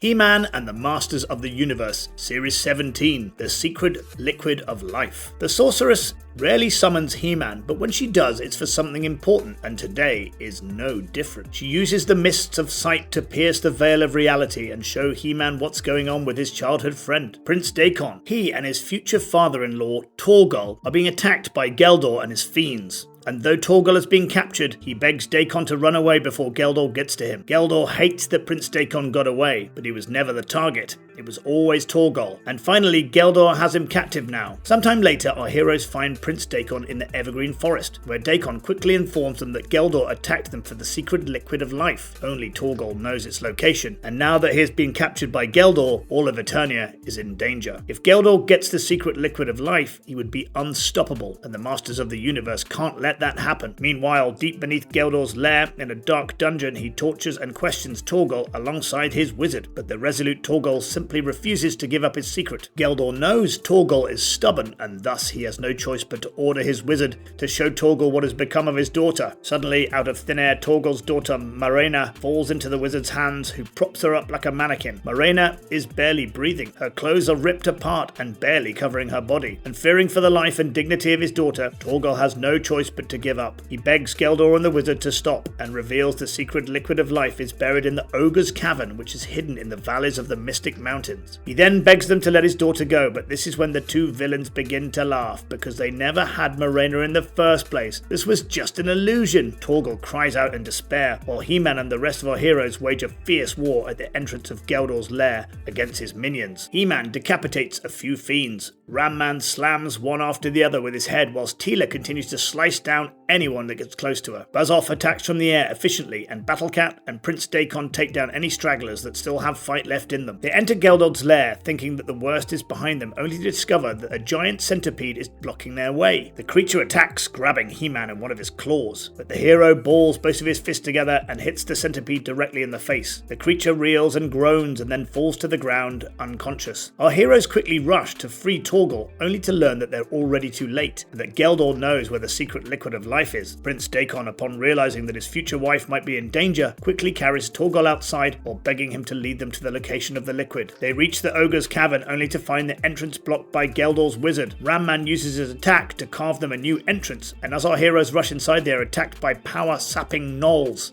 These creatures drain your strength the closer they get to you, and though He-Man initially makes the mistake of taking them head on, upon realizing his mistake, he uses the reflective shield to turn the powers onto themselves. The creatures quickly retreat. However, this is when another threat emerges, a huge ogre that has the power to kill even He-Man himself. However, that will only happen if you can grab He-Man, and our hero is too fast and smart for him. He-Man evades the ogre's attacks, then ties his hands together and uses them as leverage to kick the ogre in the face, which knocks the creature out. They then rush to grab the secret liquid of life before Geldor can get to it, but as soon as Dagon removes the liquid from its hiding spot, they're ambushed by Geldor and his wizard. Geldor knows he can't win against He-Man in a one-on-one fight, which is why he has a different plan, and when He-Man challenges him, he reveals that he has both Marina and Teela captive, and this time it is not an illusion. The two women are at the mercy of two gnolls, who have the swords merely inches away from their faces, and thus He-Man has no choice but to hand over the liquid to Geldor. But while handing over the liquid, He-Man lets go of the container a little bit early, which causes it to slip out of Geldor's hand and smash to the ground. The delirious villain screams and begins to grab whatever remains of the liquid, but the very next second a huge tree shoots out of the ground and begins to burrow its way out of the cavern. The instant growth of the tree catches Geldor off guard and slams him against the ceiling of the cavern first and then devours him as it continues to grow. The area of the ogre's cavern is now transformed into a lush green pasture with a huge tree in the middle of it, and Dagon and Marina decide the two of them will get married underneath it. Dagon asks He-Man to be his best man, and He-Man readily agrees, for there can be no greater honor for any friend.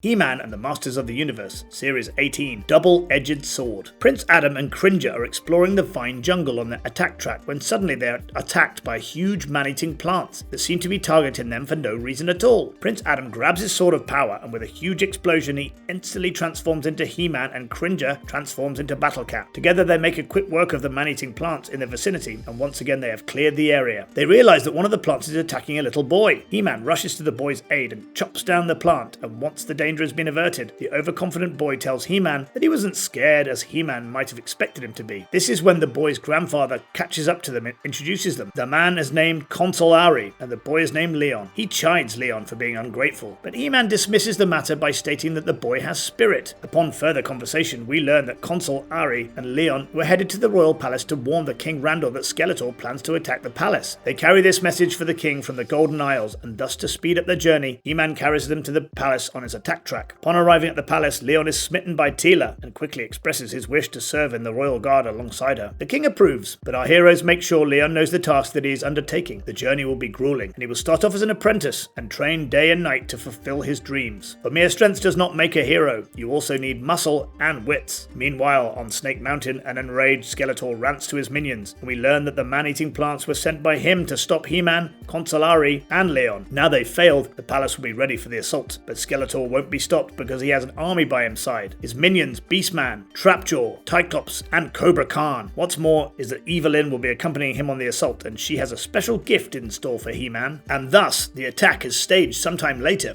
and as expected, He-Man and the rest of the heroes are ready for the assault, and they rush out of the palace to face the villains head on. Evelyn, who despises Teela, quickly aims her wand at her and blasts her away. Upon seeing this, little Leon grabs a sword and rushes into battle despite his grandfather saying otherwise. Naturally, the kid is instantly captured by Beastman, and this forces He-Man and the rest of them to halt their attack. This is when Evelyn strikes. She opens up a huge cavern beneath He-Man's feet. Beastman tosses Leon into the pit, and Evelyn then seals the opening with her blue magic crystal. And with this, both He-Man and Leon are trapped in the pit with seemingly no way of getting out. And now that He-Man has been taken care of, Skeletor unleashes the real assault on the palace. Hundreds of huge man-eating plants begin scaling the walls, and the rest of the heroes find the plants are immune to most of their attacks. The light from man-at-arms, photon guns, and laser beams simply causes the plants to grow even larger. Ram-Man simply bounces off their skin, and Teela can't keep up with their numbers. They now need He-Man more desperately than ever, but with him trapped, the palace's forces have no choice but to retreat. They fall back while Teela and the rest make a desperate stand against the plants. He-Man, meanwhile, weighs his chances in the pit, and when Leon says that he is scared, he takes this opportunity to teach the young child that there's no harm in being frightened, but you always have to do all you can before you give up. He-Man then aims his sword of power at the mystical barrier above and leaps with all his might, and although He-Man finds his mark, the Sword of Power's energy isn't enough to break through the barrier. He-Man falls back down with a loud thud, and Leon watches in astonishment because he just watched his hero fail. But He-Man doesn't give up.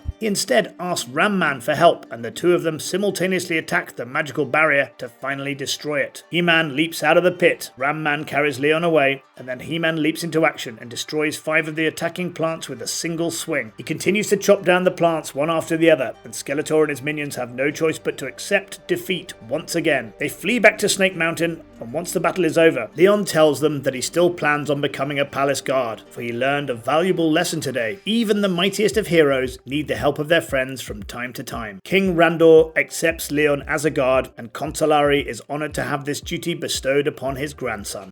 He-Man and the Masters of the Universe, Series 19, Temple of Darkness. This issue is where Zoar the Sorceress is introduced as he flies through the air, surveying the sands of time that appear every 300 years on the surface of Eternia. The Temple of Darkness also emerges from the sand during this time, and though she knows about this, she doesn't know that Skeletor has been patiently waiting for her in the temple. And so when Zoar flies too close to the temple, Skeletor unleashes his mystical might and traps the sorceress in his clutches. He traps the sorceress using his power from the temple in one of its dungeons, and Zoar, still in her falcon form, has no choice but to send a telepathic message to He-Man and ask for his aid. She tells him she is trapped in the Temple of Darkness in the Sands of Time, and He-Man, along with his friends Man-at-Arms, Ran-Man, and Teela, quickly depart to rescue her. But Skeletor has been expecting He-Man to come to Zoar's aid, which is why he's prepared as soon as they enter the Sands of Time. He grabs the Jewel of the Desert, which is attached to the back of a scarab, and uses it to conjure up a tornado in the sands to incapacitate our heroes. The storm is immense, and it blinds everyone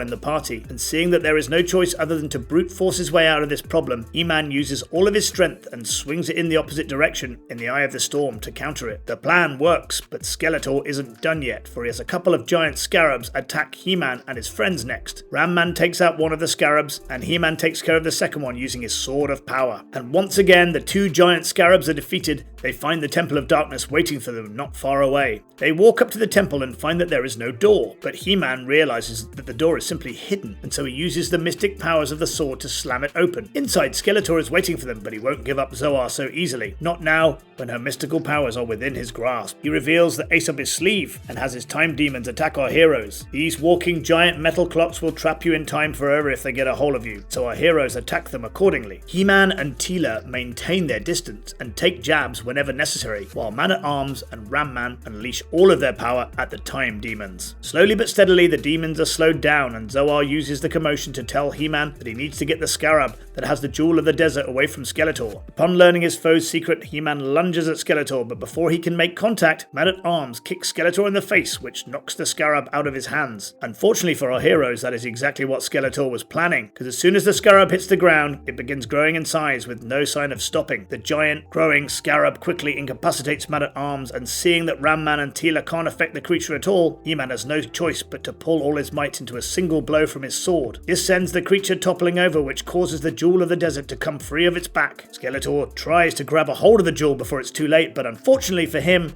the day is over and the temple along with the Sands of Time vanishes the very next second. The scene is replaced by the lush evergreens of Eternia, and Skeletor vanishes once again, unable to accept his defeat and vowing to come back in the near future. Our heroes celebrate the fact that Skeletor won't be able to use the same black magic for at least 300 more years. And this is where Zoar sprouts from one of the flowers and thanks our heroes from the bottom of her heart. She then wishes them goodbye and flies away in her falcon form, because though this threat may have been averted, there is still a lot more that requires her attention in Eternia, and our heroes have their own adventures to attend to, and thus they too take their leave.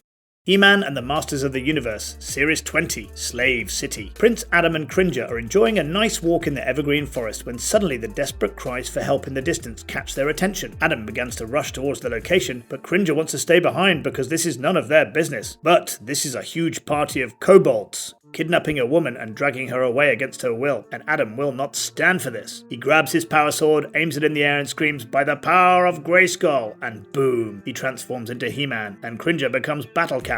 He-Man rushes to the woman's aid and begins chopping down the kobolds, one after the other, while Battle Cat focuses on rescuing the woman. After the kobolds have had enough, they flee, and the woman cuddles Battle Cat and thanks both of them for the rescue. For if the two of them hadn't saved her, she would have become a slave of Lodar in the city of Targa. This revolution shocks He-Man to the core. Slavery? Here in Eternia, how is that possible? The woman tells He-Man that Lodar is an evil warrior who, along with his kobold army, has enslaved her people in the city of Targa. She is Princess Rana of Targa, which is why she's a huge danger to him. He-Man quickly mounts Battle Cat along with Rana, and the three of them take towards Targa, because He-Man will not stand for this as long as he is the protector of Eternia. On the way, a huge storm and a large river block their path, but He-Man won't be deterred now. He channels his rage, grabs a huge tree, and uproots it using sheer might to create a bridge across the river. However, the impact of the huge tree hitting the ground causes a boulder to come loose from its nearby hill, and before He-Man can realize it, the boulder smacks him directly in the head, which sends him flying into the river. Rana and Battle Cat Cat quickly rush to his aid, but sadly they're too late. An unconscious He-Man has been captured by the kobolds and is dragged into one of their carts. Rana and Battle Cat fail to notice they've been spotted, and thus the two of them try to hatch a plan to rescue He-Man. They are too ambushed and captured in nets. At Lodar's lair, He-Man finally regains consciousness, but unfortunately he had amnesia and doesn't remember who he is or where he is. Beside him is another worthy warrior, chained to the ground just like him, and his name is Garn. The two mighty warriors are soon dragged away to be brought before Lodar, and all the kobolds order them to kneel before their great warrior. Garn does as he's told, but He-Man refuses, for even though he may not remember anything, he knows he kneels before no one. Lodar, a little impressed by He-Man's words, unleashes his magic upon him, but He-Man simply evades his every blow. Realizing that He-Man might be a bigger threat than he might have anticipated, Lodar quickly stops the commotion and orders Garn and He-Man to be thrown into the arena for a death match. Whoever wins will be allowed to leave Targa and live freely. And so, though He-Man tries to reason with Garn in the arena, the formidable warrior won't back down now, because He-Man is his ticket to freedom. And so the battle begins, and the two warriors trade blow after blow, neither showing signs of backing down. That is until Garn lands a nasty blow across He-Man's head with his mace. He-Man falls down, but this hit thankfully brings back his memory. He remembers who he is now. He's He-Man! And thus, now imbued with his super strength, He-Man sends Garn flying away with a single punch. Lodar quickly declares He-Man the winner and orders him to kill Garn, but He-Man won't stand for these theatrics anymore. No blood will be spilled on his watch. He-Man simply leaps into Lodar's viewing area and begins to attack him. Lodar puts up a good fight. His armor saves him from He-Man's blows, and he is quick on his feet, but ultimately he loses the fight when He-Man punches him across the face. The kobolds watch in horror as He-Man picks up Lodar and chucks him at them as if he's an annoyance. Lodar tries to hit He-Man with his magic, but He-Man uses the Sword of Power to reflect the magic right back at him. With Lodar defeated and the kobolds running away, the people of Targa are free once again, and Rana rightfully takes back her position. When asked what they should do with Lodar, He-Man suggests sending him underground with his kobolds, and it turns out to be the perfect choice because Lodar derives his magic from the sun and moon, and underground he will find neither. With the day saved once again, He-Man is declared the hero of Targa, and after thanking him profusely, Rana and Garn watch him bound away to save some other part of Eternia on his Battle Cat.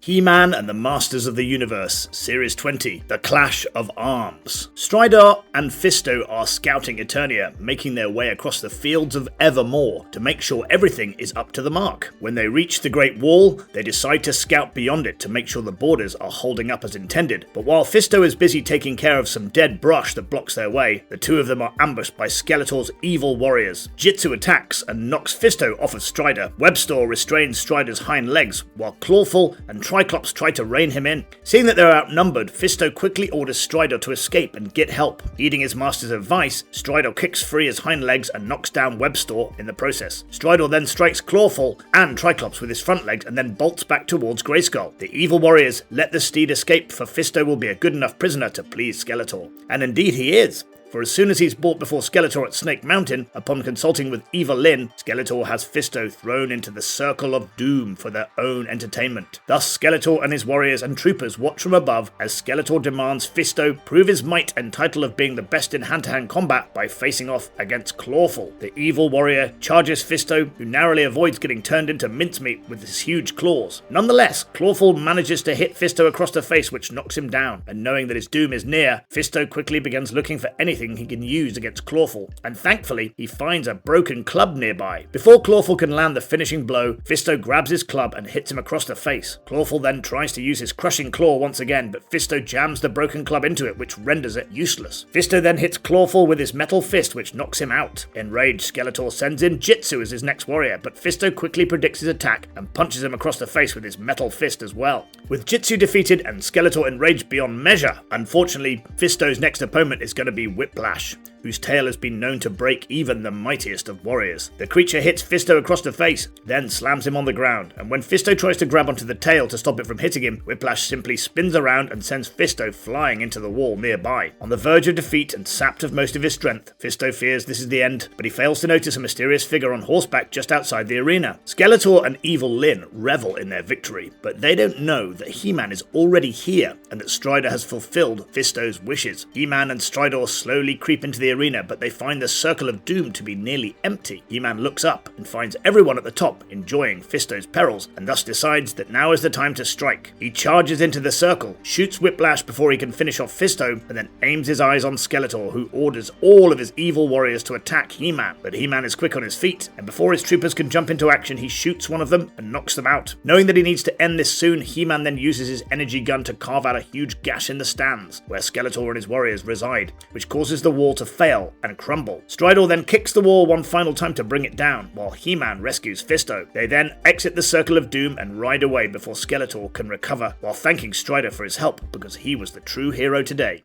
He-Man and the Masters of the Universe Series 21, Skeletor's Dragon. Skeletor follows the mystical emanations from a remote part of Eternia that draw him in and his energy sword. With his loyal dragon, inspired by Dragon Blaster Skeletor, by his side, Skeletor follows the pull of the mystical energy which leads him to a seemingly unremarkable mound in the middle of nowhere. His dragon quickly jumps off his back and begins to dig, but Skeletor orders him to get away and then blasts away the entire mound using his energy sword. Underneath, they find the skeleton of a formidable ancient creature that Skeletor brings back to life and puts under his spell to do his bidding. Skeletor names the new creature Battle Bones and quickly mounts it, and then begins his journey back to the Royal Palace of Eternia. Meanwhile, at the palace, the heroes are busy enjoying a tournament of skill and strength. Teela wins the archery contest, while Man-at-Arms and Fisto test their might at the Tower of Power. Both of them manage to ring the bell, but when they beckon He-Man to play along, Prince Adam transforms, and then sends the bell from the Tower of Power flying into orbit. Mekaneck, Man-E-Faces, and Ram-Man meanwhile are rushing to reach the tournament in time, but upon hearing the crowd and cheers, they realize it might be too late. They ask Mekaneck to extend his neck to check out what's going on at the palace, but when Mekaneck does so, he spots Skeletor on Battle Bones headed straight for them. Ram-Man decides to battle Skeletor, while the rest go and warn the palace, but Skeletor is armed and prepared his time, and he has his trusty mystic chains by his side. He uses the chains to capture the three warriors all at once, and before either of them can fight back, he orders his dragon to use Hypno Mist, which instantly pulls the three heroes to sleep. He then straps the three unconscious heroes to Battle Bones, then continues his march on the palace. He-Man meanwhile is engaged in a heated tug of war with the other warriors when suddenly Skeletor arrives on the scene and Battle Bones bites through the ropes, which sends all the heroes flying in different directions. Once again, Skeletor uses the mystic chains and his dragon to subdue and sedate Teela, Man-at-Arms, and Fisto instantly. He then hits He-Man with an energy blast from his sword, which He-Man deflects using his shield. Despite Skeletor's orders, his enraged dragon leaps at He-Man and bites his shield as our hero desperately tries to avoid the creature's teeth. Seeing no other way out of this, He-Man simply flings his shield away and takes Skeletor's dragon along with it. And although Skeletor may have lost his dragon, he still has the mystic chains which began to drain He-Man's power as soon as he's trapped in them. But before he can be sufficiently drained, He-Man breaks free and charges at Skeletor. The villain knows now that the battle is lost because his attacks weren't enough to take down He-Man, so he opens up a portal, vows to attack again, then leaves the palace along with his dragon. With Skeletor gone, He-Man turns his ire on Battle Bones and orders the creature to release his friends, but this is when the sorceress shows up and tells He-Man that Battle Bones isn't evil at heart, he's simply under Skeletor's spell. The sorceress frees the creature and the other warriors from Skeletor's spells, and then Battle Bones finally recounts his tale to all of them. He tells them about how he and his mate were the last of his kind eons ago, and when she too perished before they could have a child, he was the only one left of their kind. He wandered Eternia aimlessly after that until one day he finally decided to rest and let his body become part of Eternia. That was until Skeletor resurrected him for his own machinations. With a new life and no aim at hand, Battle Bones offered his services to He-Man and the other heroes if they would have him. The heroes instantly accept him into their ranks and welcome Battle Bones heartily into their group.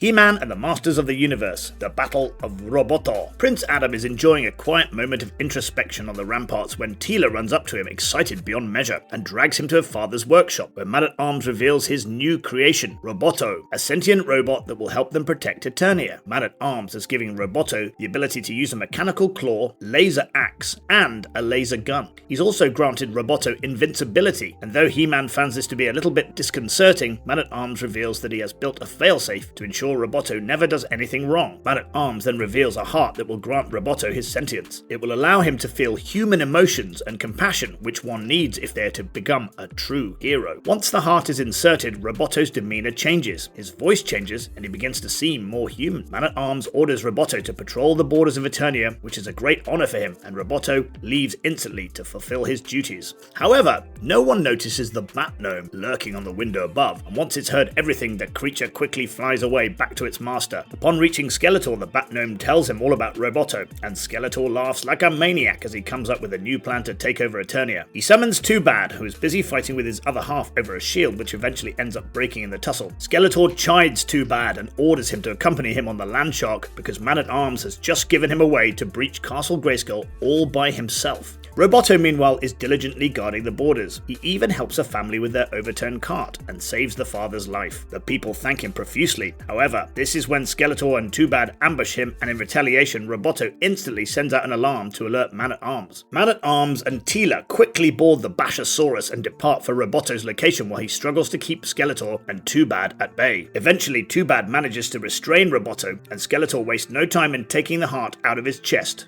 With the heart removed, Roboto is at the mercy of Skeletor's commands, who orders him to storm Castle Grayskull. And when they come across the family they saved earlier, Skeletor mercilessly orders Roboto to destroy them. Roboto explodes the cart using his laser cannon and then continues following his orders. Though Man-at-Arms arrives at the scene and tries to stop Roboto before he reaches the castle, his creation doesn't listen to him. And while Skeletor gloats and brandishes the heart, Man-at-Arms realizes the folly of his mistakes. The sorceress meanwhile informs Adam of what's happening outside the castle, and he instantly transforms into He-Man and rushes to his friend's aid. Man-at-Arms fights his own creation while being conflicted by his own thoughts, and though Skeletor tries to capitalize on this by aiming the Landshark's cannons at Man-at-Arms, Teela quickly stops him by bashing his vehicle with the Bashasaurus. Landshark is overturned, and Skeletor and Too Bad have no choice but to flee, while ordering Roboto to take care of Teela and the Bashasaurus. Roboto sends the vehicle flying away with a single move which forces Teela and Man-at-Arms to make their last stand at the castle's front doors. Roboto mercilessly aims his laser cannon at them. Before he can fire it, he is zapped by He-Man from the Wind Raider. Wind Raider quickly lands and begins fighting Skeletor and Too Bad. When the latter tries to restrain He-Man, he simply grabs the evil villain and chucks him away. Skeletor then attacks He-Man while Man-at-Arms and Teela desperately hold their shields up against Roboto's relentless and aimless attacks. The only way to stop this is by getting the heart, which thankfully was sent tumbling away when Teela rammed the Landshark with the Bashasaurus. She vows to hold her ground and tells her father to go fetch the heart and fix Roboto, and Man-at-Arms reluctantly leaves his daughter's side. Too Bad is about to get his hands on the heart, but Man-at-Arms knocks both of his heads together to incapacitate him. Simultaneously, He-Man defeats Skeletor and rushes to Teela's aid just as her shield is about to give way. He-Man then restrains Roboto, and Man-at-Arms quickly rushes and inserts the heart back into him. With Roboto now restored, he feels immensely guilty for what he's done. Skeletor, meanwhile, once again escapes from the scene in a puff of smoke, while Too Bad overturns the Landshark and escapes in it. When our heroes return to Roboto's side, he expresses his wish to be destroyed for his heart, maybe his greatest strength. It also is his biggest weakness, and if that continues, then Roboto will simply be a pawn for all evildoers. However, this is when the sorceress appears from Castle Grayskull and interrupts Roboto, because she has a solution. She simply puts a spell of protection on his heart that will repel every evildoer that tries to touch it, and with that, Roboto can now continue his duty of protecting Castle Grayskull and Eternia's borders once again.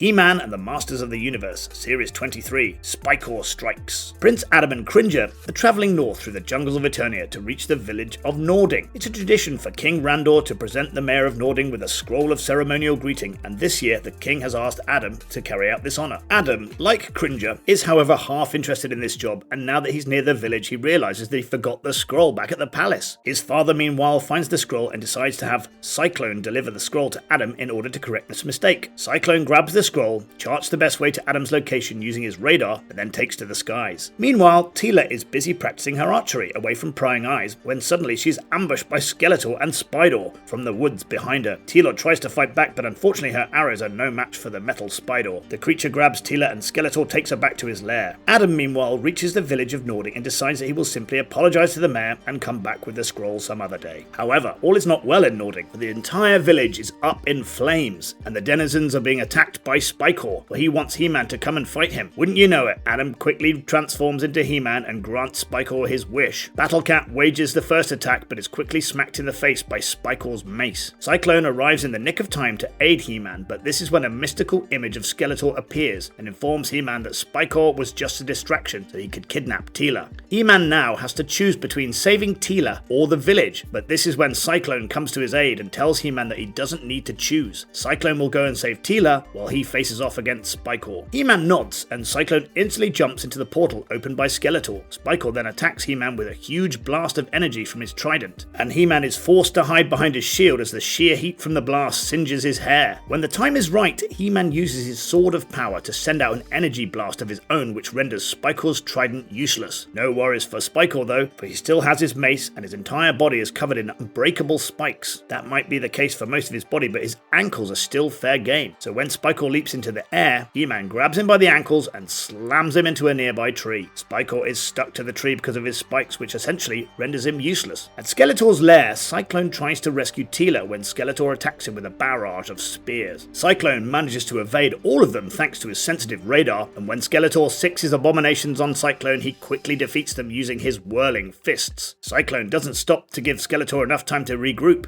He instantly breaks Teela's cage and then carries her to the portal in the nick of time before it closes. He-Man and Battlecat wait anxiously at the portal closes when in the last moments their friends come flying out of it, and once again our heroes have managed to save the day. In the end, He-Man offers the ceremonial scroll to the mayor of Nordling on Prince Adam's behalf, which is when they hear a loud crash nearby. The tree where Spikor has been stuck is splintered into hundreds of pieces, and our heroes quickly realise the villain has escaped their clutches. That's not a problem though, for if Spikor shows up again, they know how they can defeat him with teamwork.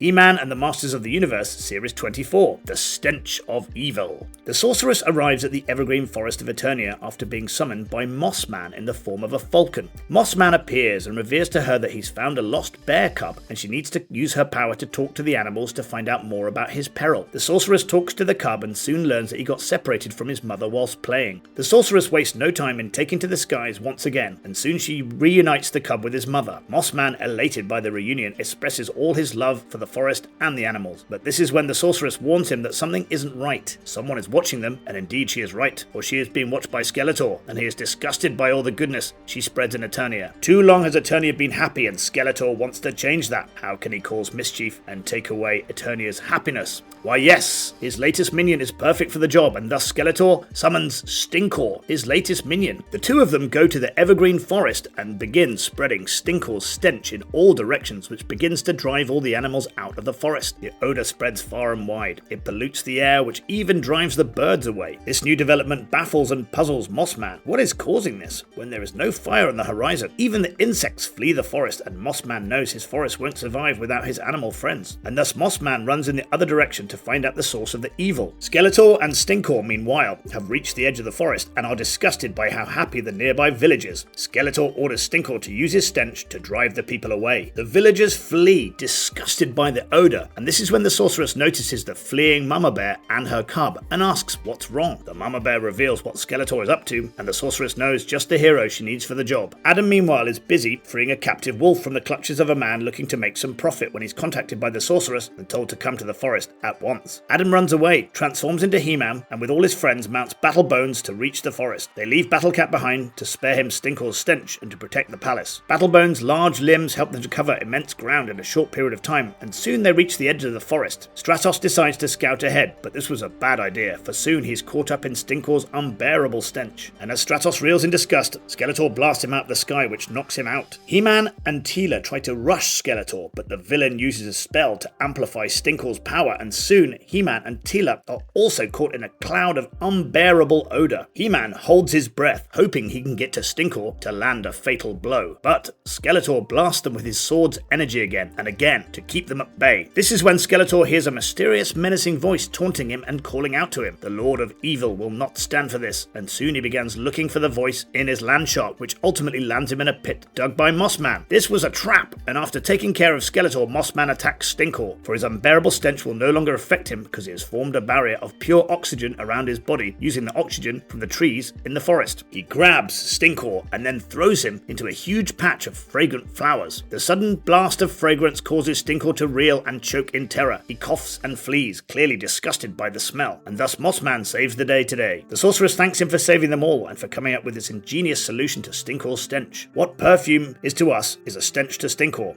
and sometimes you need to think out of the box, like Mossman. He-Man and the Masters of the Universe, Series 25, Grislaw, the legend comes alive. It's a grim night shrouded in darkness, and our heroes, Teela, Man-at-Arms, and Fisto, sit around a campfire as Buzz-Off tells them the grim tale of Grislaw, a formidable beast that has never been defeated. The beast is known to stun his enemies from behind and then rip them apart using his claws. According to legend, Grislaw still walks the planet, though no one has ever seen him, or worse, no one has ever lived to tell the tale. Teela is naturally scared by the tale, but Fisto and Man-at-Arms reassure that Grislaw is just a legend and part of Buzz-Off's many tall tales. The next morning, our heroes depart for the palace once again at sunrise, when Buzz-Off spots something peculiar in the distance. He flies to take a closer look, but he stumbles across footprints so large that they could only belong to Grislaw. He comes back to the others and warns them about the prints, and though Teela thinks that they should go and check it out, Man-at-Arms and Fisto vehemently shoot down the idea because they have no time for Buzz-Off's tall tales and antics. Besides, they need to keep going if they want to reach the palace by tonight. Little do they know that their journey is being spied on by Hordak from the Fright Zone, and upon learning the heroes don't believe in his minion Grislaw, he decides it's best to sick him on them. Hordak sends Grislaw through a portal that leads to Eternia, while our heroes struggle with the intense heat of the afternoon. Buzz-Off finds some shade in a couple of boulders nearby, and while all of them are resting, Teela decides to check out their surroundings. Soon she discovers a cave, and once she heads inside, she finds the floor littered with bones. This is no ordinary cave, but the lair of a formidable beast, and before she can warn the others, they are attacked by Grislaw. Buzz-Off is too horrified by the creature to do anything, and when Fisto attacks the creature, he learns that the metal fist is no match for the beast's brute strength. Man-at-Arms then attacks Grislaw with the full power of his photon beam, but the beast simply swats him and Buzz-Off away with his club. He then begins looking for Teela, just like Hordak asked, and when she emerges from the cave, Grislaw grabs her and runs off to take her back to the Master. The heroes quickly get up and start chasing him, but Grislaw's huge leaps quickly outpace them. Fisto and Man-at-Arms decide to still continue the chase whilst tracing Grislaw's path of destruction, while Buzz-Off decides to go back and get He-Man. Teela, meanwhile, is brought to the Fright Zone before Hordak through a portal, and their conversation reveals that Skeletor once used to be one of Hordak's top minions. That is until he decided to betray his master. But Hordak has been keeping a close eye on him and the heroes, and he knows the special connection Teela shares with the sorceress. Hordak wants Teela to reveal the sorceress's power of magic over Castle Grayskull so he can rule Eternia, but Teela outright refuses to do so. Hordak laughs and throws her into the Dungeon of Horrors, where he knows Teela will eventually come around after spending some time there. At Castle Grayskull, meanwhile, the sorceress falters and stumbles as her mystical powers are rendered inert after Teela's capture. He-Man rushes to her aid, and this is where Buzz-Off arrives to catch them up at speed. The sorceress tells He-Man that he needs to free Teela, for now the sorceress is powerless, which puts all of Eternia in grave danger. He-Man takes to the skies in the Wind Raider along with Roboto and Buzz-Off, and when they catch up with Man-at-Arms and Fisto, they find the two heroes have tracked Grislaw to an impenetrable portal that leads to the Fright Zone. He-Man and all his friends board the Wind Raider, and they use sheer might to break through to the portal and attack Grislaw and Hordak. Roboto keeps Hordak occupied, while Fisto uses his power to break open the floor and free Teela. Grislaw gets ready to attack them to prevent Teela's escape, but He-Man swoops down on the Wind Raider and throws them a rope, and then drags them out of the portal. On their way out, Teela holds up her shield, and when Grislaw sees his reflection in it, he reels in horror and runs away. All of them find this quite peculiar, but they have no time to ponder on it. He-Man drops Teela and Fisto on the other side of the portal and decides to go back to deal a final blow to Hordak, but Roboto soon emerges from the portal and tells them Hordak fled just like Skeletor when he realized that he had no way of escaping. Our heroes have learned a valuable lesson today. They need to trust Buzz-Off despite him crying wolf all the time. And Buzz-Off has learned that though spinning tall yarns is a great way to pass the time, he shouldn't do that with friends who rely on him in the heat of battle. He-Man and the Masters of the Universe, Series 26. Leech, the master of power suction unleashed. Man-at-Arms and Cyclone are scouting the Dread Sea when they stumble upon a grim sight. The entire shore is covered in the remains of countless deep-sea monsters, and amidst them is Merman, who seems scared beyond his wits. Man-at-Arms ties him up so he can be taken back to the royal palace, but this is when Merman warns them about the monster that has been set loose on Eternia. Seconds later, a giant green sea monster emerges from the depths and begins attacking our heroes. This is the Leech, and he has the power to suck the energy out of anything. Leech warns the heroes to get out of his way, but when they don't, he sucks the power out of Merman. Cyclone quickly jumps into action and sends the monster flying back into the depths using his whirling fists. Man-at-Arms thanks Cyclone for his aid, and the three of them quickly get out of there before Leech returns. At the palace, Randall questions Merman, and the evil villain reveals that Leech is a member member of the evil horde of Hordak. The portal that kept the renegades of evil banished is now open once again, and soon all of Eternia will fall to evil. Prince Adam has heard enough. He knows he needs to do something about this, so he transforms into He-Man. While in the Fright Zone, Hordak is furious that Leech dared return without Merman in his clutches. The minion tries to defend himself, but Hordak simply won't let him speak. He instead orders Leech to return to the Dread Sea and bring Merman to him. He-Man knows that Eternia's survival depends on sending the evil horde back to the Fright Zone, which is why he's gathered every ally and has come up with an ingenious plan. They are going to use Merman as their bait. They throw Merman into the Dread Sea, and as expected, Leech quickly emerges to capture his foe and fulfill his master's wishes. Merman struggles and fights against Leech's suction, whilst unbeknownst to the great sea monster, He-Man gets ready to attack him from above in the Talon Fighter. He-Man takes aim and fires at Leech, although he is about to be caught off guard because Hordak is witnessing all of this from a nearby cliff. Realizing what He-Man is planning, Hordak waits for the Talon Fighter to get in range and then enlarges in size and punches the flying vessel away. The entire commotion is witnessed by Skeletor, who's not that far away, and when the Lord of Evil decides to go to the Dread Sea, he finds his two sworn enemies fighting each other. A ginormous Hordak trying to swat the Talon Fighter with He-Man in it out of the air. Hordak tries again and again, but the Talon Fighter is simply too fast for him, and although the contest is quite evenly matched, Skeletor knows one of his enemies will fall eventually, which means he would have to fight one less enemy when taking over Eternia. Merman, meanwhile, is desperately running away from Leech when Skeletor comes to his aid in the Land Shark and saves him. However, Leech manages to grab onto the Land Shark, which drains it of all its power and renders the vehicle useless. Skeletor grabs Merman and they escape on foot before they are swallowed by Leech while on the other side of the shore near the cliffs. He-Man makes his last stand against Hordak. He knows that sending Hordak back is of paramount importance, even if it costs him his life. And so He-Man plunges the Talon Fighter into a kamikaze dive towards Hordak. Hordak pulls up his arms, but the resulting explosion is too much even for his ginormous form. He is sent flying back into the portal he came out of, which disappears seconds later. And though the Talon Fighter is worse for wear, thankfully He-Man has managed to survive, though he too admits that this was one of the closest calls of his life. Our heroes celebrate their triumph and the fact they managed to save Eternia from its destined doom. He-Man and the Masters of the Universe, Series 27, Mantenna and the Menace of the Evil Horde. All is not well in Eternia after Hordak's last attack. Such was to be expected, which is why our diligent heroes regularly patrol the borders, but the news they bring today to King Randor is grimmer than ever. The lakes and streams beyond the palace have gone dry with no water in sight. The vine jungle has gone berserk, growing larger and more vile with each passing second, and at the distant fire, a raging blaze threatens to consume the kingdom if it is not handled soon. Evil is afoot, but before King Randor can come up with a plan, an enormous earthquake rocks the castle and sends him tumbling onto the floor. Roboto and Orko quickly rush outside and realize the attack was carried out by a UFO, but before Roboto can get a read on it using his sensors, the craft vanishes sooner than it had appeared. Orko knows this doesn't mean well. He needs to find Prince Adam, for they will need He-Man soon. But after searching the entire palace, Orko realizes that Prince Adam is gone. He has taken the Dragon Walker with him, and what's worse is for some reason he's left the Power Sword behind. Orko knows that without both Prince Adam and Eternia are doomed, and it looks like the future of the world now rests on his shoulders. Meanwhile, back in the Fright Zone, we see Hordak,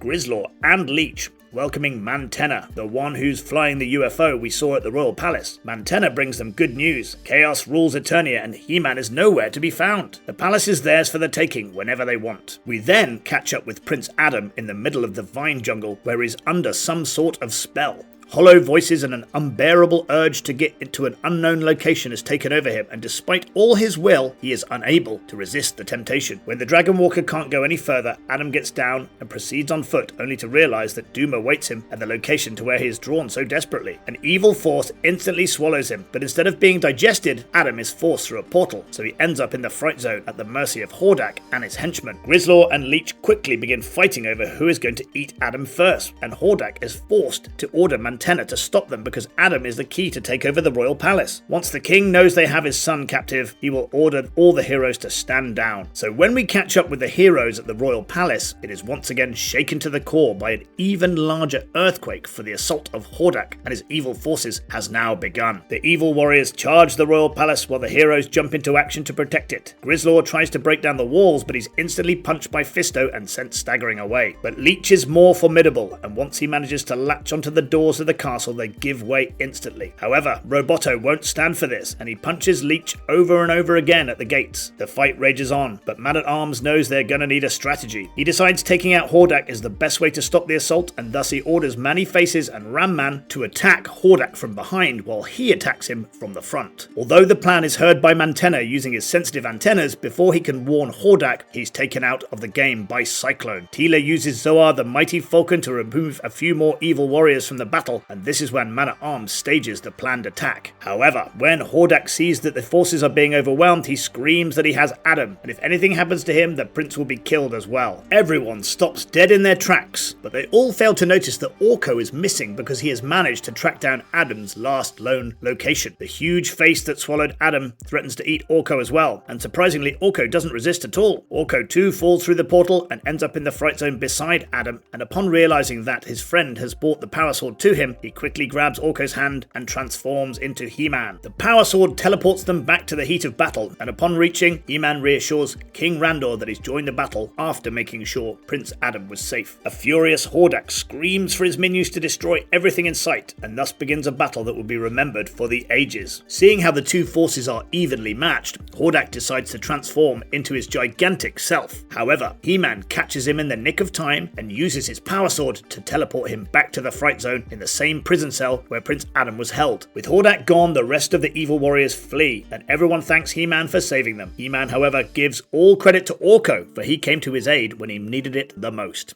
He-Man and the Masters of the Universe, Series 28, Hordak, the Ruthless Leader's Revenge. Machinations are brewing in every corner of Etheria and Eternia when a huge portal opens back to Etheria. Hordak realizes that his long-term foe, Skeletor, is up to something, but Hordak has plans of his own. Before he takes over Eternia, he will defeat Skeletor. He orders Grislaw to venture to Eternia and to bring back one of Skeletor's evil warriors. With Grislaw gone, Hordak then explains to the rest of his plan to Leech and Mantenna. Sometime later, Grislaw returns with Stinkor, and although the stench makes everyone almost belch, Stinkor is enough for Hordor's plan. He grabs Stinkor and tells him to go back to his master because Hordak is ready to make a truce. For if they're to defeat Eternia's heroes, the two of them need to join forces. Stinkor does as he's told, and upon learning what Hordak wants, Skeletor is plunged into deep thought. He knows Hordak is bound to have an ulterior motive, but he does not speak the truth when he says that they need to join forces to defeat He-Man. Evelyn warns him about going to Etheria to hear Hordak's offer, but Skeletor won't back down now, for even Hordak is no match for the cunning.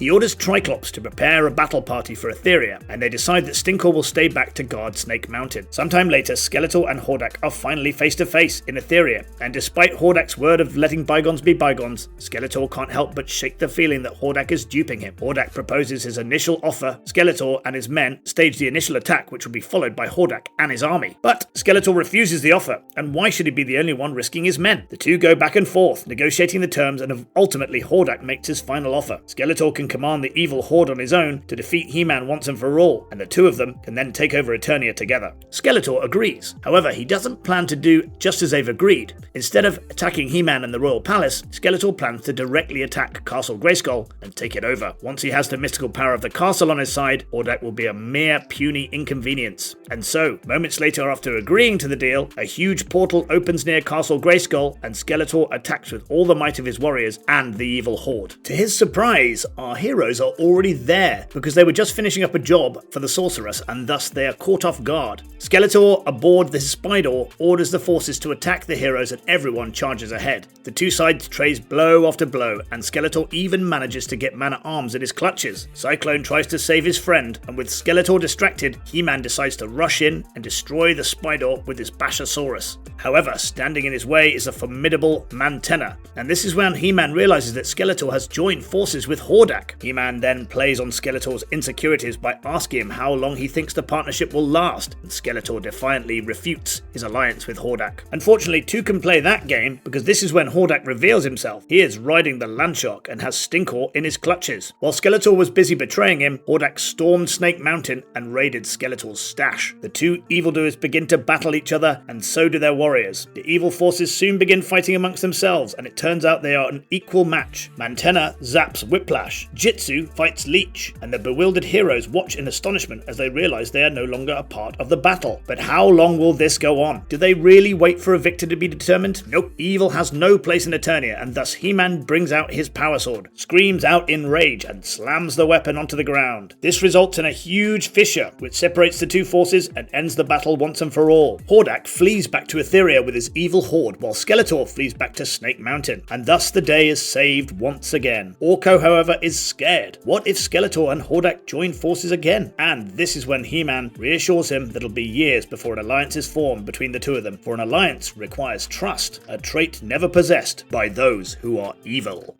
He-Man and the Masters of the Universe, the treachery of Modulok. No one has ever dared approach Hordak, let alone his fright zone. Yet as the leader of the evil horde relaxes with Mantenna, he is informed that a stranger approaches their abode. The creature that enters the fortress is a weird one. A single organism with 3 lower halves, 2 torsos, 2 heads, and a single set of arms. The creature calls himself Modulok, and though Grislaw tries to attack him instantly, Hordak orders him to stand down, for he would like to hear out Modulok. Modulok's wishes are simple. He wants to join the evil horde and bring about the destruction of Skeletor, his former master, who he hates, and even has a plan for it. Modulok leans in and whispers his plan to Hordak's ears, and once he's finished, Hordak laughs maniacally at the creature's cunning plan and is ready to aid him every step of the way. And so the next day at the Royal Palace, mysterious parcels arrive for Prince Adam and Teela. These boxes, when opened, contain limbs, an arm and a leg, and neither of the heroes realize it yet, but these are parts of Modulok. They decide to take the parts to Man-at-Arms, only to realize that all the heroes in the palace have received similar gifts containing different body parts. When the last piece of the puzzle arrives and reveals Modulok's 2 heads, Man-at-Arms is sure this is the doing of evil, and the best way to get rid of it would be by taking it to Castle Grayskull. Prince Adam decides to carry out this chore, but Teela insists on tagging along, for she is the captain of the Royal Guard, and she won't leave Adam unprotected. The only problem now for Adam is the fact that he won't be able to turn He-Man in front of Teela. Regardless, they stuff all the body parts in a single box and take it to Castle Grayskull aboard the Bashasaurus. Skeletor, meanwhile, has been watching all of this unfold from Snake Mountain, and unlike our heroes, he quickly figures out that this is how the treacherous Modulok plans to get into Castle Grayskull and take its power for himself. He-Man and Teela place the box in Castle Grayskull and then go to convene with the sorceress on what they should do next, and this is where Modulok gets out of the box and begins heading towards the room of forbidden weapons. He splits apart to reach the special tool he's been looking for, and as soon as He-Man and Teela reach the sorceress's pyre, they're informed by her that the creature they bring is Modulok, and he is currently stealing a special weapon from the forbidden room. Teela quickly runs away to stop him, which gives Adam enough time to transform into He-Man. But this time when he transforms, he has a new device on his back, a gift from Castle Grayskull, and the sorceress reassures him that he will know how to use it when the time is right. Teela is attacked and stunned by Modulok, which allows him to escape, and this is when He-Man comes to her aid. He-Man chases Modulok out of the castle, only to realize that Hordak and Skeletor are involved in this. Modulok quickly hands over the tool to Hordak, and upon activation, Skeletor realizes he can no longer harm the two of them, for the tool they use produces a formidable force field. He-Man too tries attacking Hordak but fails, and the two former enemies reluctantly join forces to stop Hordak. Enraged by the sight of his former master, Modulok exits the force field to attack him, and Skeletor uses the chance to restrain him using the Landshark. Modulok quickly, however, splits in two, frees himself, and then continues his approach on Skeletor. Meanwhile, He-Man gets a message from the goddess, and now is the time to activate the new device, which will give him even more strength. With the device now activated, He-Man can unleash an unstoppable Thunder Punch, which is enough to break down the force field barrier. He grabs the weapon from Hordak's hands and crushes it instantly, and realizing the plan has failed, Hordak quickly vanishes away. Modulok manages to reach the master in the nick of time, and while He-Man's distracted, Skeletor races towards the open drawbridge of Castle Grayskull. Teela quickly warns He-Man about Skeletor's approach, and He-Man uses another Thunder Punch to close the drawbridge from far away before Skeletor can get inside the castle. An enraged and furious Skeletor drives away on his Landshark, and in the end, the sorceress reveals that He-Man has now earned the right to wield this new power. He-Man and the Masters of the Universe, Series 30, The Flying Fists of Power. He-Man converses with the sorceress about the recent happenings in Eternia, somewhere deep in the royal palace, when the sorceress informs him that she has a new power to share with him. She then gets up, and with a huge blinding flash of light, she bestows He-Man with the Flying Fists of Power. With this power, he also gets a new weapon and a shield, and whenever He-Man calls upon this power in the future, he'll be imbued with immeasurable strength. Skeletor, meanwhile, paces around his chambers, for the urge to gain the power of Grayskull is now more immense than ever. Too Bad stands stands by his side, and this is where Skeletor decides that this time he will try a different approach. He may not be a match for He-Man's brute strength, but his enemy can also not match his cunning, which is why this time he will attack Castle Grayskull with a key in his position, a human key who is Prince Adam himself. And so a few days later, when Prince Adam is resting in the countryside away from the bustle of the palace, a bird approaches him, transforms into a hideous vulture, and attacks him. Before Adam can react, Two-Bad and Beastman restrain him, and Skeletor then casts a spell which binds him to a set of mystic manacles. These manacles can only be opened by Skeletor, and they will get tighter the more Prince Adam struggles. Skeletor then appears at the gates of Castle Grayskull with his warriors and Prince Adam, and faces off against the heroes protecting the castle in He-Man's absence. The heroes, however, quickly stand down when they realize that he has Prince Adam captive, and Skeletor threatens to kill the prince if He-Man isn't brought before him. Buzz-Off leaps into action and thwarts away Skeletor's hand, and then flies away promising to bring back He-Man with him if Skeletor behaves. The others, meanwhile, refuse to move and refuse to fight the Lord of Evil, which enrages Skeletor a lot. If they won't fight him, then he will simply test their will, and Skeletor begins to blast them with a mystic energy over and over again. Cyclone and Man-at-Arms stand their ground, but for how long? These thoughts plague Prince Adam's mind as he desperately tries to sneak away so he can transform into He-Man. Skeletor eventually grows tired of attacking the heroes and waiting for He-Man. After all, why should he wait? He can attack the castle right now, so he begins to blast the drawbridge with his mystical energy. The castle stands its ground because it's protected by powers Skeletor can't match. But Skeletor continues to attack the drawbridge anyway. This allows Adam to sneak away, transform into He-Man, and call upon the Fists of Power. This new power allows He-Man to break free of the mystic manacles, and he then charges Skeletor whilst wielding his new weapon. Skeletor retaliates with a powerful energy blast of his own, but He-Man's new spinning shield absorbs the energy and reflects it right back at Skeletor, Two-Bad, and Beastman. Thwarted by this newfound power of He-Man, the trio flees, and He-Man reassures his friends that he freed Prince Adam before joining the battle. They all apologize to him for having failed to protect the castle or the prince, but He-Man reassures them they made the best move by standing their ground. It's the bravest and the noblest thing any warrior can do.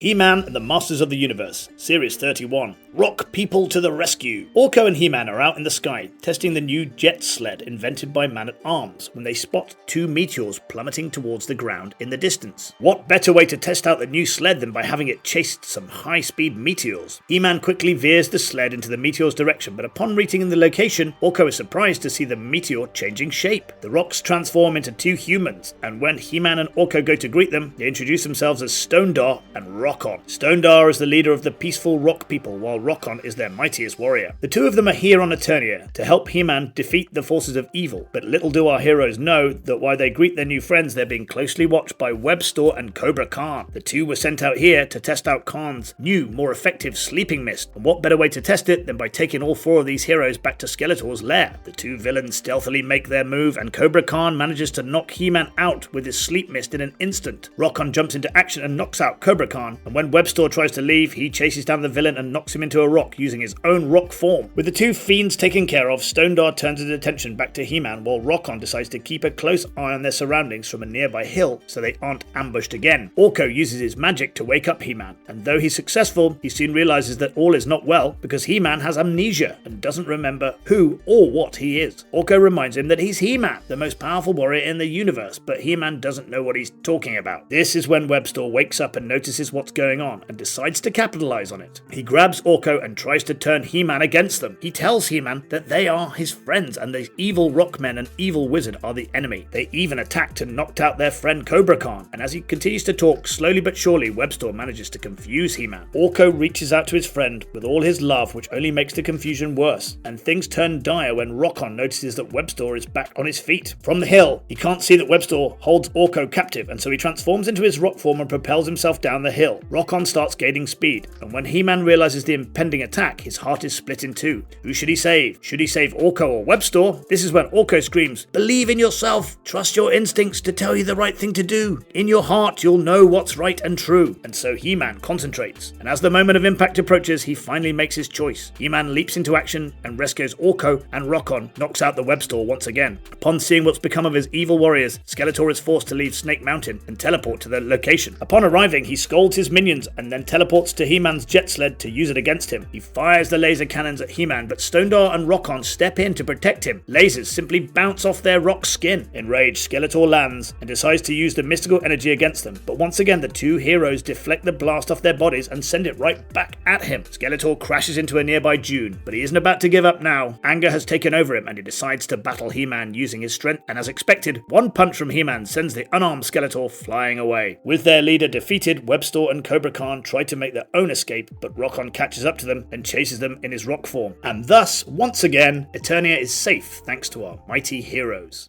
He-Man and the Masters of the Universe Series 32, King of the Snake Men. Skeletor, now having exhausted most of his options, ventures deep into the depths of Snake Mountain, lured by the essence of a power that calls to him. Cobra Khan warns him that no one has been this deep in the mountain for ages, but Skeletor won't be stopped now. Soon he stumbles upon a power pool. This was the thing drawing him into the mountain, and when Skeletor analyzes it, he can feel a trapped living force behind. Cobra Khan spots an inscription written on the stone nearby, but unfortunately it's in the language of the Snake Men, something no one has spoken for thousands of years. But Skeletor is wise, for he knows the language, and the inscription reads, "He who feeds the pool of power shall know the secret of King Hiss." King Hiss is the legendary snake warrior who once ruled galaxies in the sector of space. Skeletor, enticed by the power of King Hiss, uses his staff on the power pool, and though Cobra Khan tries to stop him for they don't know what they will unleash, he's too late. With a huge explosion, a looming figure emerges from the pool, and wouldn't you know it, this is the legendary King Hiss himself. Meanwhile, back at the Royal Palace, Prince Adam is busy enjoying Orko's retelling of He-Man's adventures to the kids when he's contacted by the sorceress and told about Snake Mountain and the new danger it poses to all of Eternia. Adam takes his leave, transforms into He-Man, then speeds away on the jet sled. Upon reaching the mountain, he finds Skeletor fighting King Hiss, and not knowing who this new human is, He-Man leaps into action to save him from Skeletor. The evil villain flees at the sight of He-Man, and our hero finds this odd, for Skeletor has never fled before without a fight. Regardless, he shakes hands with the man he's saved, only for King Hiss to then betray him, shed his skin and transform into his true form. He then uses his hypnotic eyes to put He-Man into a deep slumber, and King Hiss revels in his victory. When He-Man wakes up, he finds himself face to face with Skeletor and King Hiss, and soon he realizes that he was tricked. He tries to attack the two villains but realizes that Skeletor has trapped him with a force field. He-Man then questions King Hiss. How can he be alive after thousands of years? And King Hiss recounts his tale. He and his army of snake men used to rule the galaxies of this sector, and when he arrived on Eternia, he made Snake Mountain his abode. But when he tried to attack the Royal Palace, the Council of Elders banded together to banish him and his army to a different dimension, where he never aged. Skeletor has now freed him, and it's only a matter of time before he brings his entire army back and conquers Eternia. And with that, the two villains unleash their power on the power pool to bring back the Snake Men. But their combined power is not enough to bring back the army, and they instead end up pulling Tongue Lasher and Ratlaw from the evil Horde instead. Upon learning that these Snake Men join Hordak in his absence, King Hiss screams angrily, and as a result, the two warriors apologize and promise to serve King Hiss instead. He-Man has seen enough. He pulls out his power sword and breaks through Skeletor's force field. But this is exactly what King Hiss wanted. The power sword of the Elders holds enough power to bring back his army. He orders Ratlaw to attack He-Man, who knocks the power sword out of his hand. Skeletor puts up the force field again, and King Hiss is now free to use the sword as he desires. He plunges the sword into the power pool, and seeing that as he has no choice, He-Man calls upon the fists of power to break through the force field once again, and then shoves Skeletor along with the others out of the nearby entrance. Once that's done, he uses a thunder punch to cause the cave-in and buy himself some time. When He-Man grabs the power sword and pulls it out of the pool with all his might despite having to fend off materializing snake men, he then slices off a stalagmite to block the pool temporarily. For as long as he has the sword, King Hiss won't be able to bring back his army. He then carves himself a new exit and flees on his jet sled, and by the time King Hiss and Skeletor break through the rocks, it's already too late. King Hiss, still glad that he lives, decides to form the Viper clan along with Ratlaw and Tongue Lasher, the only surviving snake men that serve him. Together they will conquer Eternia. When they aren't looking, Skeletor coaxes Cobra Khan to join their clan so he can be a spy for them, and Khan does as he's told. King Hiss and Skeletor then celebrate their new friendship, with each of them planning to betray the other once they've accomplished their intended task of taking over Eternia. Back at the palace, Adam tells Orko about everything that happened today, and though King Hiss might have tricked him today, that doesn't mean He-Man will ever shy away from saving someone, no matter how evil they may be. He-Man and the Masters of the Universe, Series 33, The Terror Claws Strike. Today is the day of the Spring Festival, and as all of Eternia flocks to the palace, King Randor reveals the Gem of Life to them all. This gem is given to a chosen farmer from the kingdom each year, and it's his job to protect the gem, and in return the gem will provide a bountiful harvest to the farmer. The ritual is met with great joy, but Skeletor hisses and steams in Snake Mountain as he is repulsed by this jolly ritual. But then Skeletor hatches a plan. If a good-hearted man can get a bountiful harvest from the Gem of Life, then surely an evil man like him would result in a famine across the land. Cobra Khan confirms his speculation, and with that established, Skeletor heads to Spycor's abode to retrieve the new weapon his minion has crafted for him. Skeletor teleports to Spycor's forge, and Spycor reveals his latest creation to him, the Terror Claws, a set of powerful metal claws with powers unknown. Spycor has also built a pincher for Skeletor to use with his claws, and once he has the weapons, Skeletor leaves Spycor's lair without even having thanked him. Then at night, when the gem is about to be handed over to the chosen farmer, Skeletor appears disguised as a diseased farmer, grabs the gem, and then teleports back to Snake Mountain. None of the heroes are fast enough to stop him, and realizing that time is not on their side, Adam orders Cyclone to get the laser bolt ready for He-Man while he goes to find the mighty hero. Adam transforms into He-Man, boards the laser bolt, and then rushes off towards Snake Mountain. Upon reaching the location, he is face to face with a huge wall that was never here before. He-Man uses the Flying Fist of Power to break through the wall, but when he walks inside, Skeletor has another obstacle waiting for him, a wall of flame. Enraged by Skeletor's gloating, He-Man uses all his might and the Flying Fist to get through the wall of flame unharmed, but that is exactly what Skeletor was counting on. He-Man is weak now, and he will now face the wrath of the Terror Claws. Skeletor swipes at He-Man over and over again, but he's simply too slow for He-Man. He-Man uppercuts him into a nearby wall, which sends his claws as well as the Gem of Life flying out of his grasp. He-Man grabs the gem, and with Skeletor defeated once again, he walks out of Snake Mountain victorious. He-Man is greeted by cheers and applause as he brings the Gem of Life back to the palace.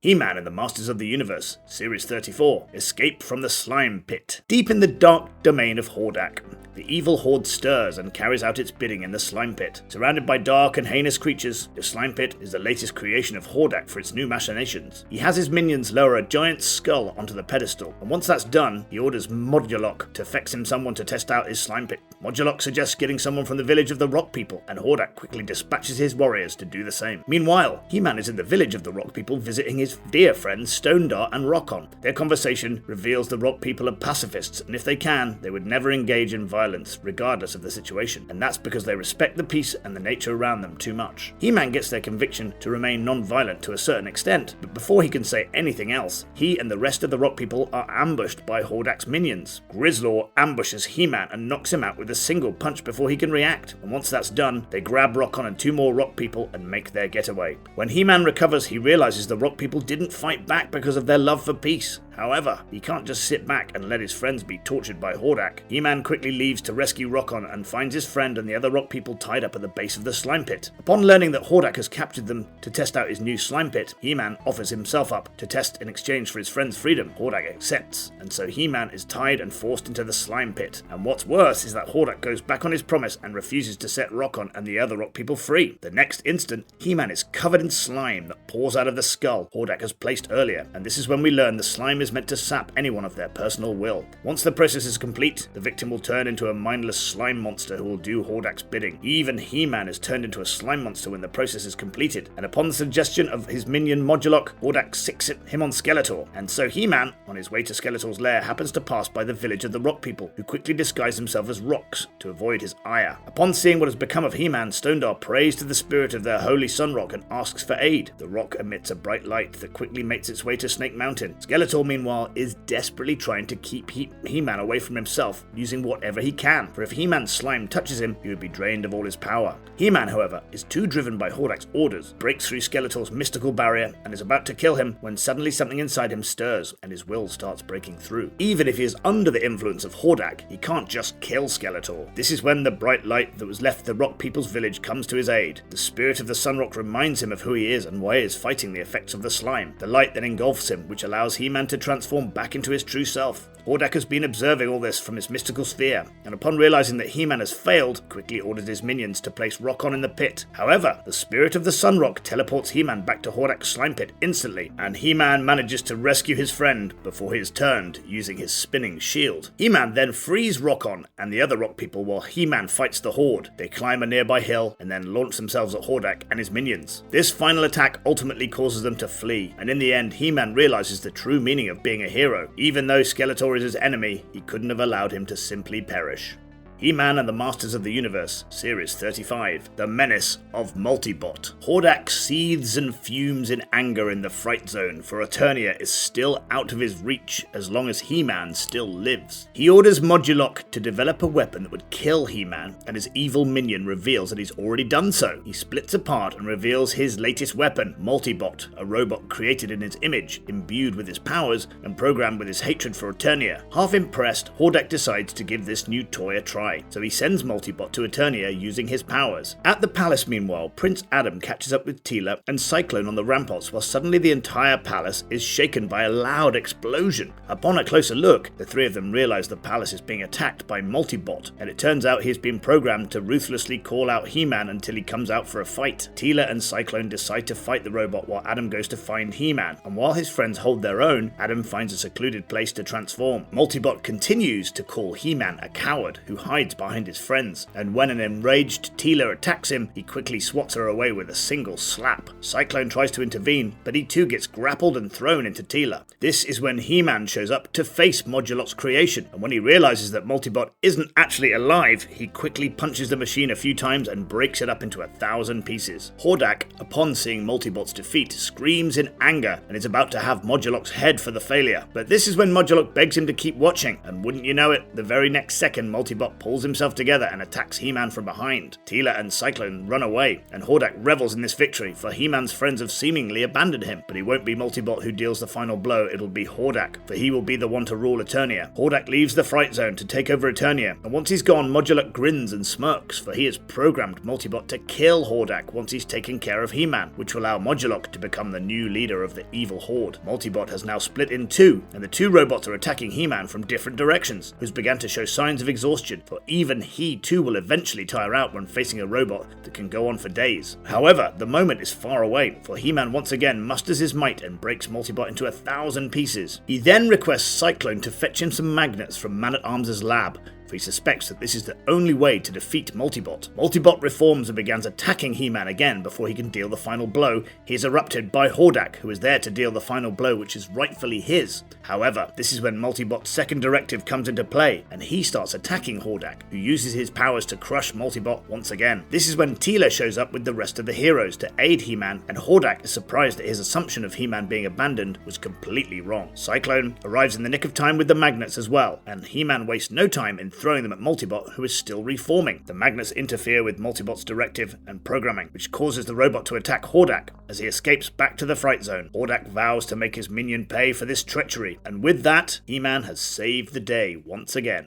He-Man and the Masters of the Universe, Series 36, The Warrior Machine. In the depths of Etheria in the Fright Zone, Hordak is busy carrying out his new plan to take over Eternia. He has one of his troopers restrained to a gurney and is using his new experimental machinery which theoretically will transform any ordinary warrior into a formidable foe. And so, when Hordak activates his new machine, the warrior on the gurney is instantly transformed into his new minion, Dragstore. Dragstore is supposed to be faster than any human warrior on Etheria, for he has a wheel in his chest and an engine on his back. Within seconds, Dragstore is speeding off to Eternia, and Hordak, Leech, and Grislaw quickly follow in his footsteps. At the palace, meanwhile, Prince Adam and Extendar are enjoying the annual sports festivities when suddenly Dragstore joins the ongoing race and then beelines for Extendar. Adam pulls him out of the way in the nick of time, and this is when Hordak and the evil Horde appear and start boasting about Dragstore's power. They are here to showcase their newest creation and have him fight He-Man, but Adam simply tells them that He-Man isn't here, so it would be wise for them to leave. But what Adam fails to notice is that Extendar has been mesmerized by Dragstore's power, and Hordak uses this to his advantage by offering Extendar Extendar the same. He promises him more power than He-Man, the hero Extendar looks up to, and Extendar makes the mistake of believing Hordak's promises. Adam rushes to his friend's aid and tries to get him to stop, but Grislaw and Leech restrain him, and once Extendar has been sufficiently convinced, the evil Horde leaves along with him. Knowing that his friend is in danger, Adam transforms and rushes towards the portal to Etheria. Meanwhile, back in the Fright Zone, Hordak has Extendar strapped to the gurney, while Dragstore is trapped in a cage. Dragstore is made more powerful than expected, which is why Hordak is currently adjusting the power levels on his machine. Minutes later, He-Man shows up to rescue his friend, but sadly for him,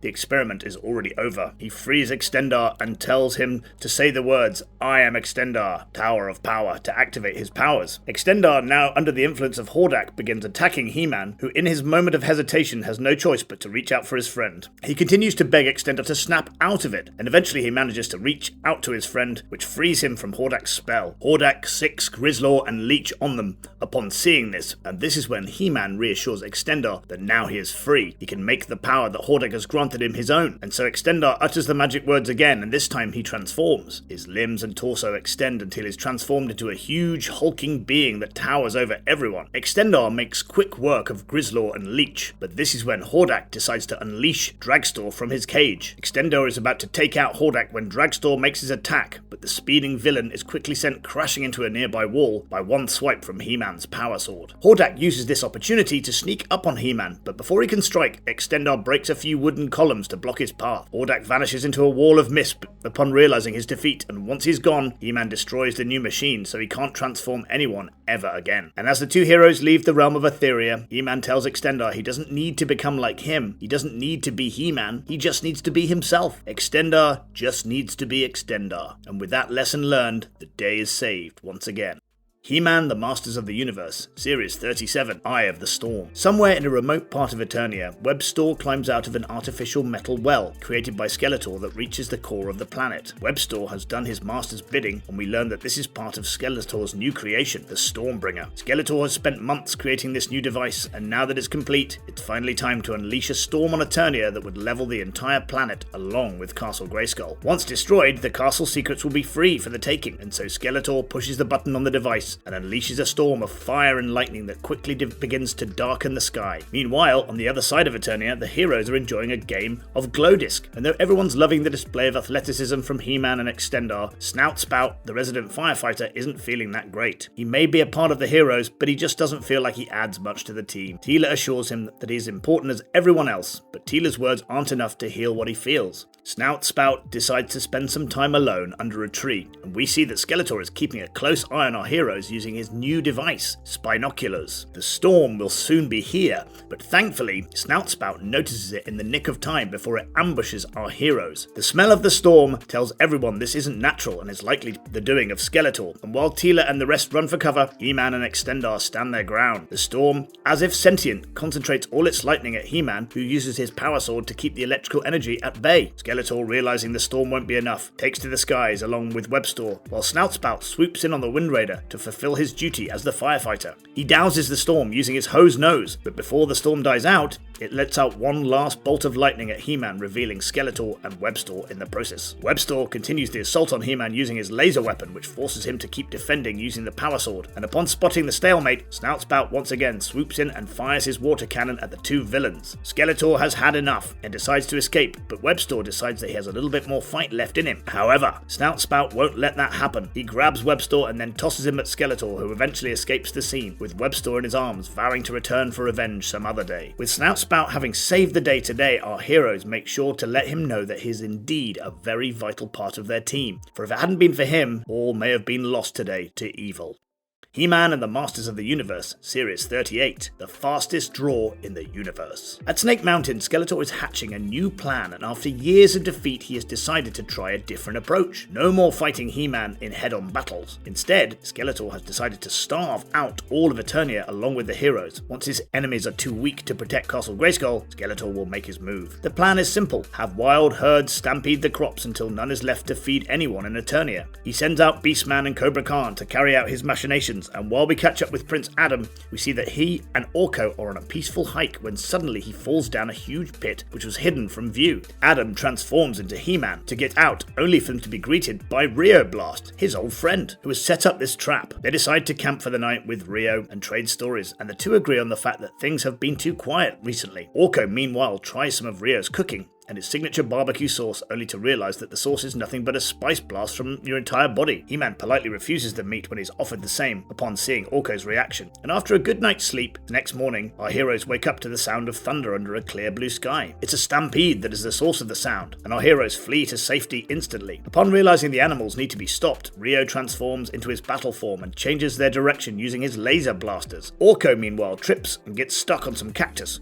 which is in the way of the stampeding animals, and He-Man uses his new mega laser to change the direction of the stampede once again. With Orko rescued and Rio calming the animals, He-Man begins to wonder what could have caused this, while completely oblivious to the fact that Beastman and Cobra Khan are watching him from a nearby cliff. The two villains decide to attack He-Man, and Cobra Khan quickly reveals himself to He-Man. While he's distracted, Beastman tries to ambush He-Man, only to be knocked out by a single punch. Khan has his minions attack He-Man, but after this, Rio comes to his friend's aid, and once he's defeated the lizard men, he ties them up with Orko's help. Khan then tries to put He-Man to sleep with his sleep mist, but He-Man avoids the attack using his shield, and then chucks Rio's barbecue sauce at Khan. The horrible spice causes Khan to choke and flee in an instant with Beastman in his arms. He-Man, Orko and Rio celebrate their victory, and in the end joke that next time they camp with a friend, they make sure that he doesn't cook.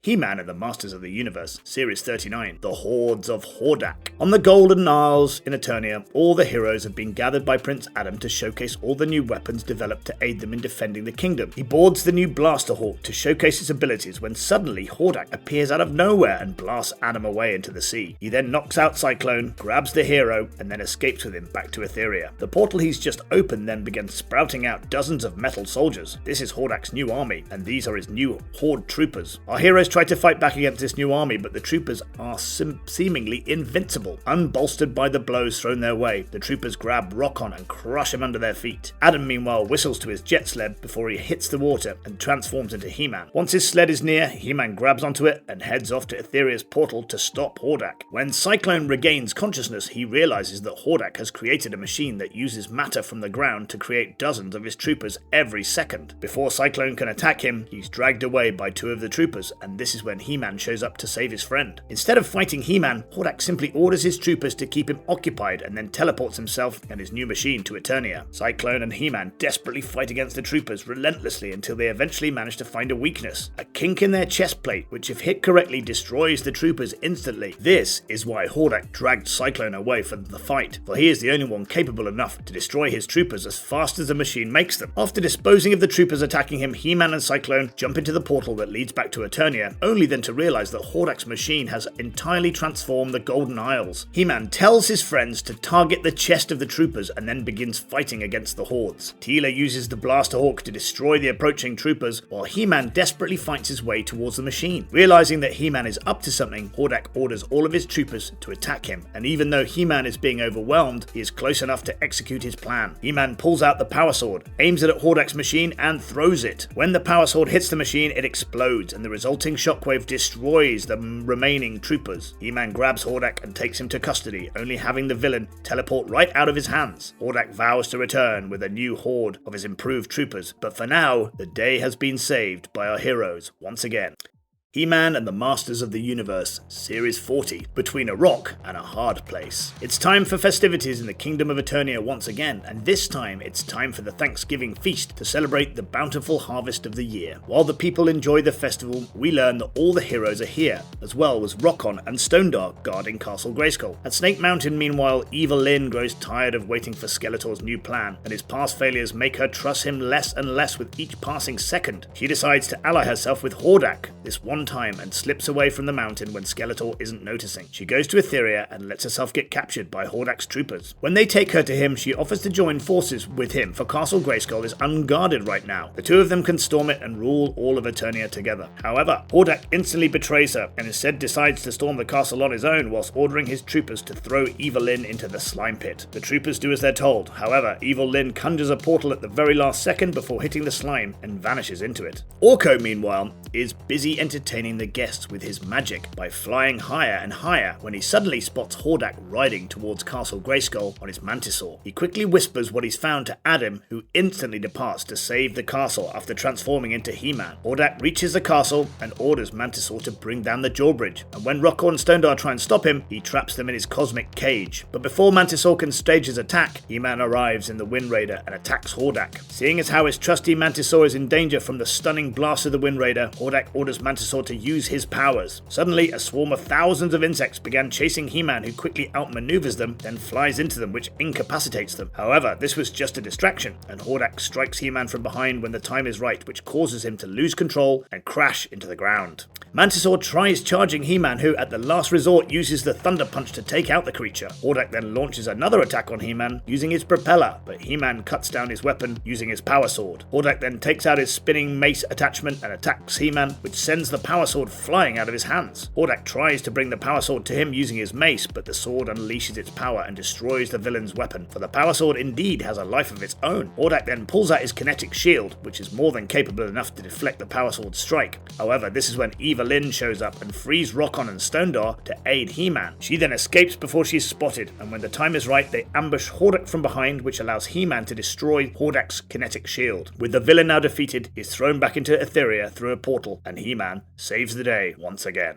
He-Man and the Masters of the Universe, Series 41. Snake Attack. Skeletor and Hiss King still steam in anger in the depths of Snake Mountain, for they still haven't been able to defeat He-Man. If only they could get the mighty hero out of the path, Eternia would be theirs for the taking. Jealous of the Master's fondness for Skeletor, Rattlor and Tongue Lasher storm into the throne room and declare that they will take out He-Man themselves. Hiss King, however, has gone back to his swamp, and they're instead greeted by Skeletor, who coaxes them into defeating He-Man for him instead. He taunts the Snake Men into doing his bidding, and so the next day when Adam has brought Extendar before King Randor and Queen Marlena, Rattlor and Tongue Lasher stage their attack. They burst in through the throne room wall on Skeletor's flying disc, and the debris from the destruction takes out Extendar and Prince Adam. They then capture the King and Queen, and when Extendar emerges from the rubble and threatens to destroy them, they hold the King and Queen hostage to make them stand down. This is when Prince Adam gets out of the rubble and runs away to transform, when suddenly Tongue Lasher begins chasing him, for he too would make a fine present for Hiss King along with the King and Queen. However, by the time he catches up to Adam, he is face to face with He-Man, and he quickly turns heel and runs in the other direction. However, when He-Man enters the throne room, he is grappled by Rattlor and Tongue Lasher, then uses his venom to turn He-Man's skin to stone. The two villains grab He-Man and make their escape aboard the flying disc, but Extendar is able to grab He-Man by extending himself and manages to free him from their clutches. He pounds on He-Man's chest over and over to free him, but all he's able to do is crack the stone. But that crack is enough to allow He-Man to unleash his power and break free from the stone prison. He thanks Extendar, and the two of them rush off to Castle Grayskull to ask the sorceress for aid. Back in Etheria, meanwhile, the two Snake Men are busy counting their chickens before they've hatched when they are ambushed by Extendar and He-Man on Stiltwalkers thanks to the sorceress's space warp. He-Man quickly grabs the flying disc, which sends the Snake Men flying away, and the King and Queen under Extendar's protection. Tongue Lasher and Rattlor again try the same trick on He-Man, but before Tongue Lasher can inject He-Man with his weapon, the hero throws Rattlor at him, which turns him into stone instead. He then punches Tongue Lasher, which sends him flying away. Lasher falls into King's Hiss's pond, who is furious at Lasher for interrupting his rest. While the two villains are occupied, our heroes get back to Eternia using the sorceress's space warp. The next day, the King and Queen officially declare Extendar as one of the heroic warriors of Eternia, and the day is once again saved by our heroes.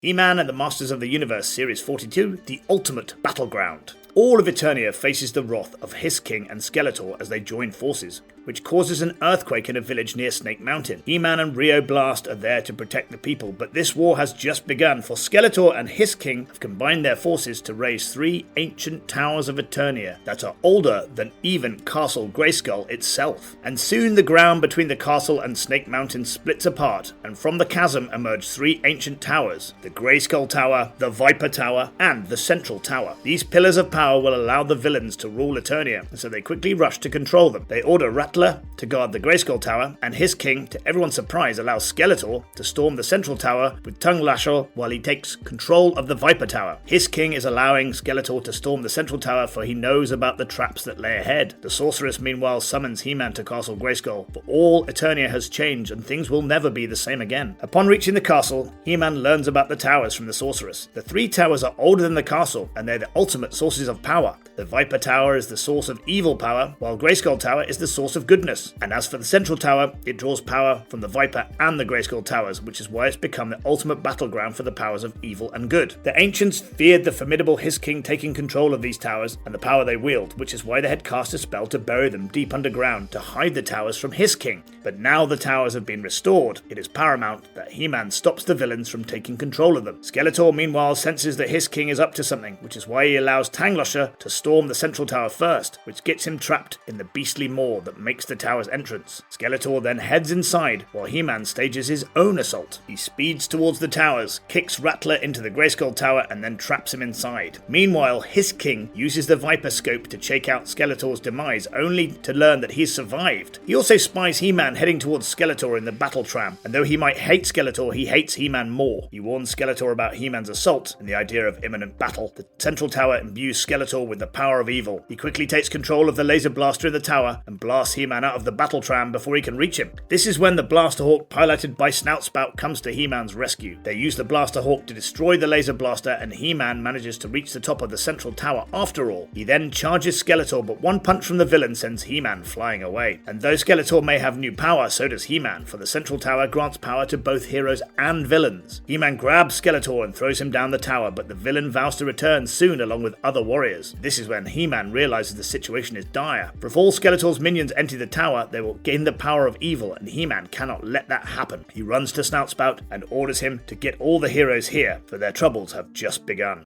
He-Man and the Masters of the Universe, Series 43, The Search for Keldor. It is midnight, and King Randor has ventured to Eternia's three towers along with Clampchamp and his son, Prince Adam, to continue the search for the long-lost brother Keldor. Soon the sorceress arrives, and the king explains that Keldor was a mighty magician who sought to master ancient magic. Unfortunately, a failed spell caused him to get lost in a dimension beyond time. Each midnight on this day every year, for 1 hour, the veil between the dimensions is the weakest, which is why they are here today to search for Keldor with the help of the sorceress. The sorceress uses the towers to amplify her power and begins casting a spell that would allow them to see into other dimensions. Randor leaves Clampchamp and Adam to guard the area. However, for some reason, Skeletor is keeping a close eye on their every move, and when he learned that they are searching for Keldor, he begins fuming for Keldor's fate. For some reason, if learnt by the heroes, would destroy Skeletor. Skeletor uses his own powers to summon two warriors from beyond space-time to fight on his behalf, Ninjor and Scareglow. Scareglow appears before Adam and uses his power of fright on him, which prevents him from transforming into He-Man, while Ninjor tries to stealthily attack Clampchamp. However, thanks to his super senses, Clampchamp evades the attack and punches Ninjor away, which sends him crashing into Scareglow. This breaks Scareglow's spell, which allows Adam to transform and ultimately defeat the two villains. Skeletor watches his new warriors fail, and with King Randor about to discover the secret of his brother's disappearance, he takes matters into his own hands and teleports to their location along with Faker, his fake He-Man. King Randor, imbued with the enhanced power from the sorceress, battles Skeletor. However, this leaves her vulnerable. She calls to He-Man's aid as Faker is about to attack her, but King Randor chucks his spear at Faker to stop the attack. Randor is about to succumb to Skeletor's power when He-Man intervenes and chucks him into the maw of the Central Tower, which traps him. With his plan successful, Skeletor vanishes because an hour has passed and our heroes can't discover the secret of Keldor anymore, not at least for another year.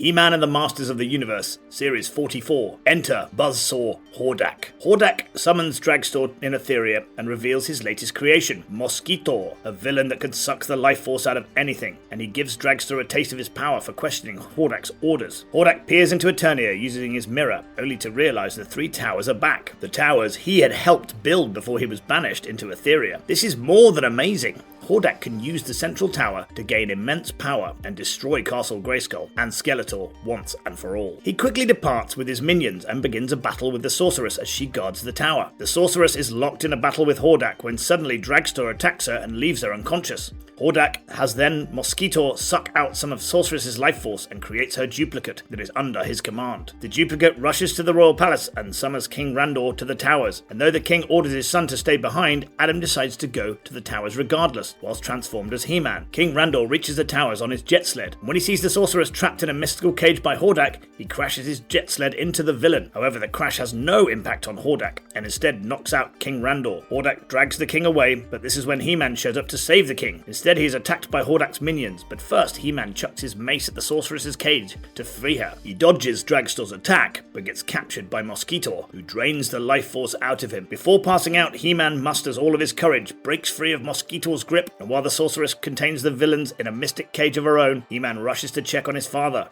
King Randor is still alive, and so he goes into the tower to face off against Hordak, who surprisingly has been turned good thanks to the tower's powers. Even the symbol on his chest has a smiley face. Shaken by the sudden change in his personality, Hordak runs out instantly to save what remains of himself. However, he soon realizes that he's lost his powers. He-Man catches up to them and joins the sorceress, only for Hordak to unleash a huge buzzsaw at them from his chest. Hordak has new powers now, and the buzzsaw cuts through a nearby rock and then aims itself back at He-Man. He-Man smacks the buzzsaw back into Hordak's chest, and the villain has enough for today, for he needs to get accustomed to his new powers. Hordak teleports back to Eternia, but our heroes aren't worried. Hordak has revealed more than they could ever have known on their own. They now know the central tower can allow for time travel.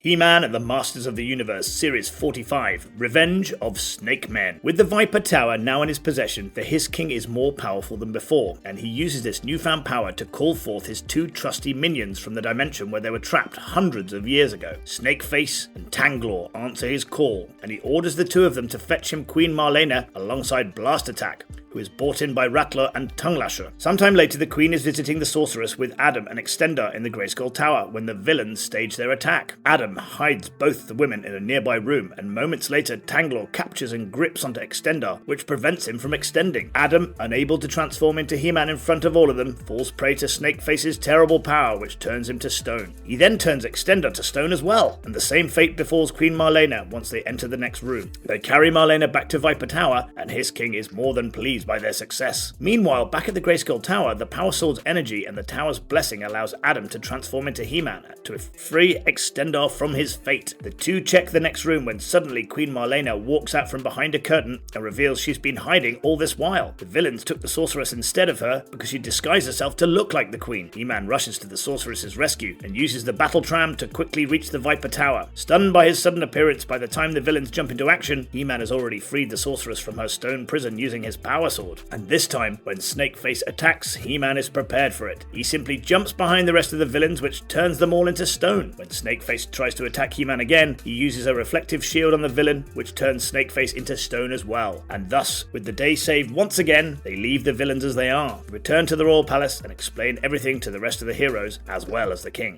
He-Man and the Masters of the Universe, Series 46, Energy Zoids. Skeletor, Hiss King, and the rest of the minions spy on Man-at-Arms' lab, for he has invented another machine. This one he calls Gyro, and although it is used to create robots, Man-at-Arms has used it to save the life of an injured soldier they found yesterday. Man-at-Arms reveals his first Energy Zoid to He-Man, who is Rotar, the injured soldier who has now been turned into a cyborg and granted a new life. Skeletor instantly jumps up because he wants the Gyro machine so he can create an army of his own and attack Hordak. And thus, that night where Rotar guards the machine, Skeletor stages an attack with Snakeface and Tanglor. Rotor avoids Snakeface's glare by spinning very fast and then steals Skeletor's power staff and holds them hostage. He threatens to break the staff if they make a move, and thinking he can prove himself to be a hero to He-Man right now, he decides to summon his fellow heroes. However, as soon as he turns around, Tanglor grapples him and Snakeface uses his glare to turn him into stone. Rotar is then taken to the Arena of Doom by Skeletor and his minions, where he's forced to fight Skeletor's first warrior that he created using the gyro. He reveals Twistoid, a warrior robot that, unlike Rotar, is relentless. Rotar tries to stand his ground, but he soon begins to run out of steam. In a desperate last attempt, he runs away from Twistoid, grabs Tanglor, and throws him into the constantly twisting machine to finally defeat it. The villains, enraged by this unfair display, unleash themselves on Rotar. However, this is when He-Man and Man-at-Arms burst into the arena aboard their gyro attacker. Rotar uses this distraction to send the attacking villains flying away, and Tanglor ends up crashing into Skeletor. By the time Skeletor recovers, He-Man has already tied up Gyro at the back of the gyro attacker, and they're now leaving with the machine. Back at the palace, He-Man reminds Rotar that he should never be afraid to call on the aid of his friends, for he indeed is a true hero, and together they make the Masters of the Universe.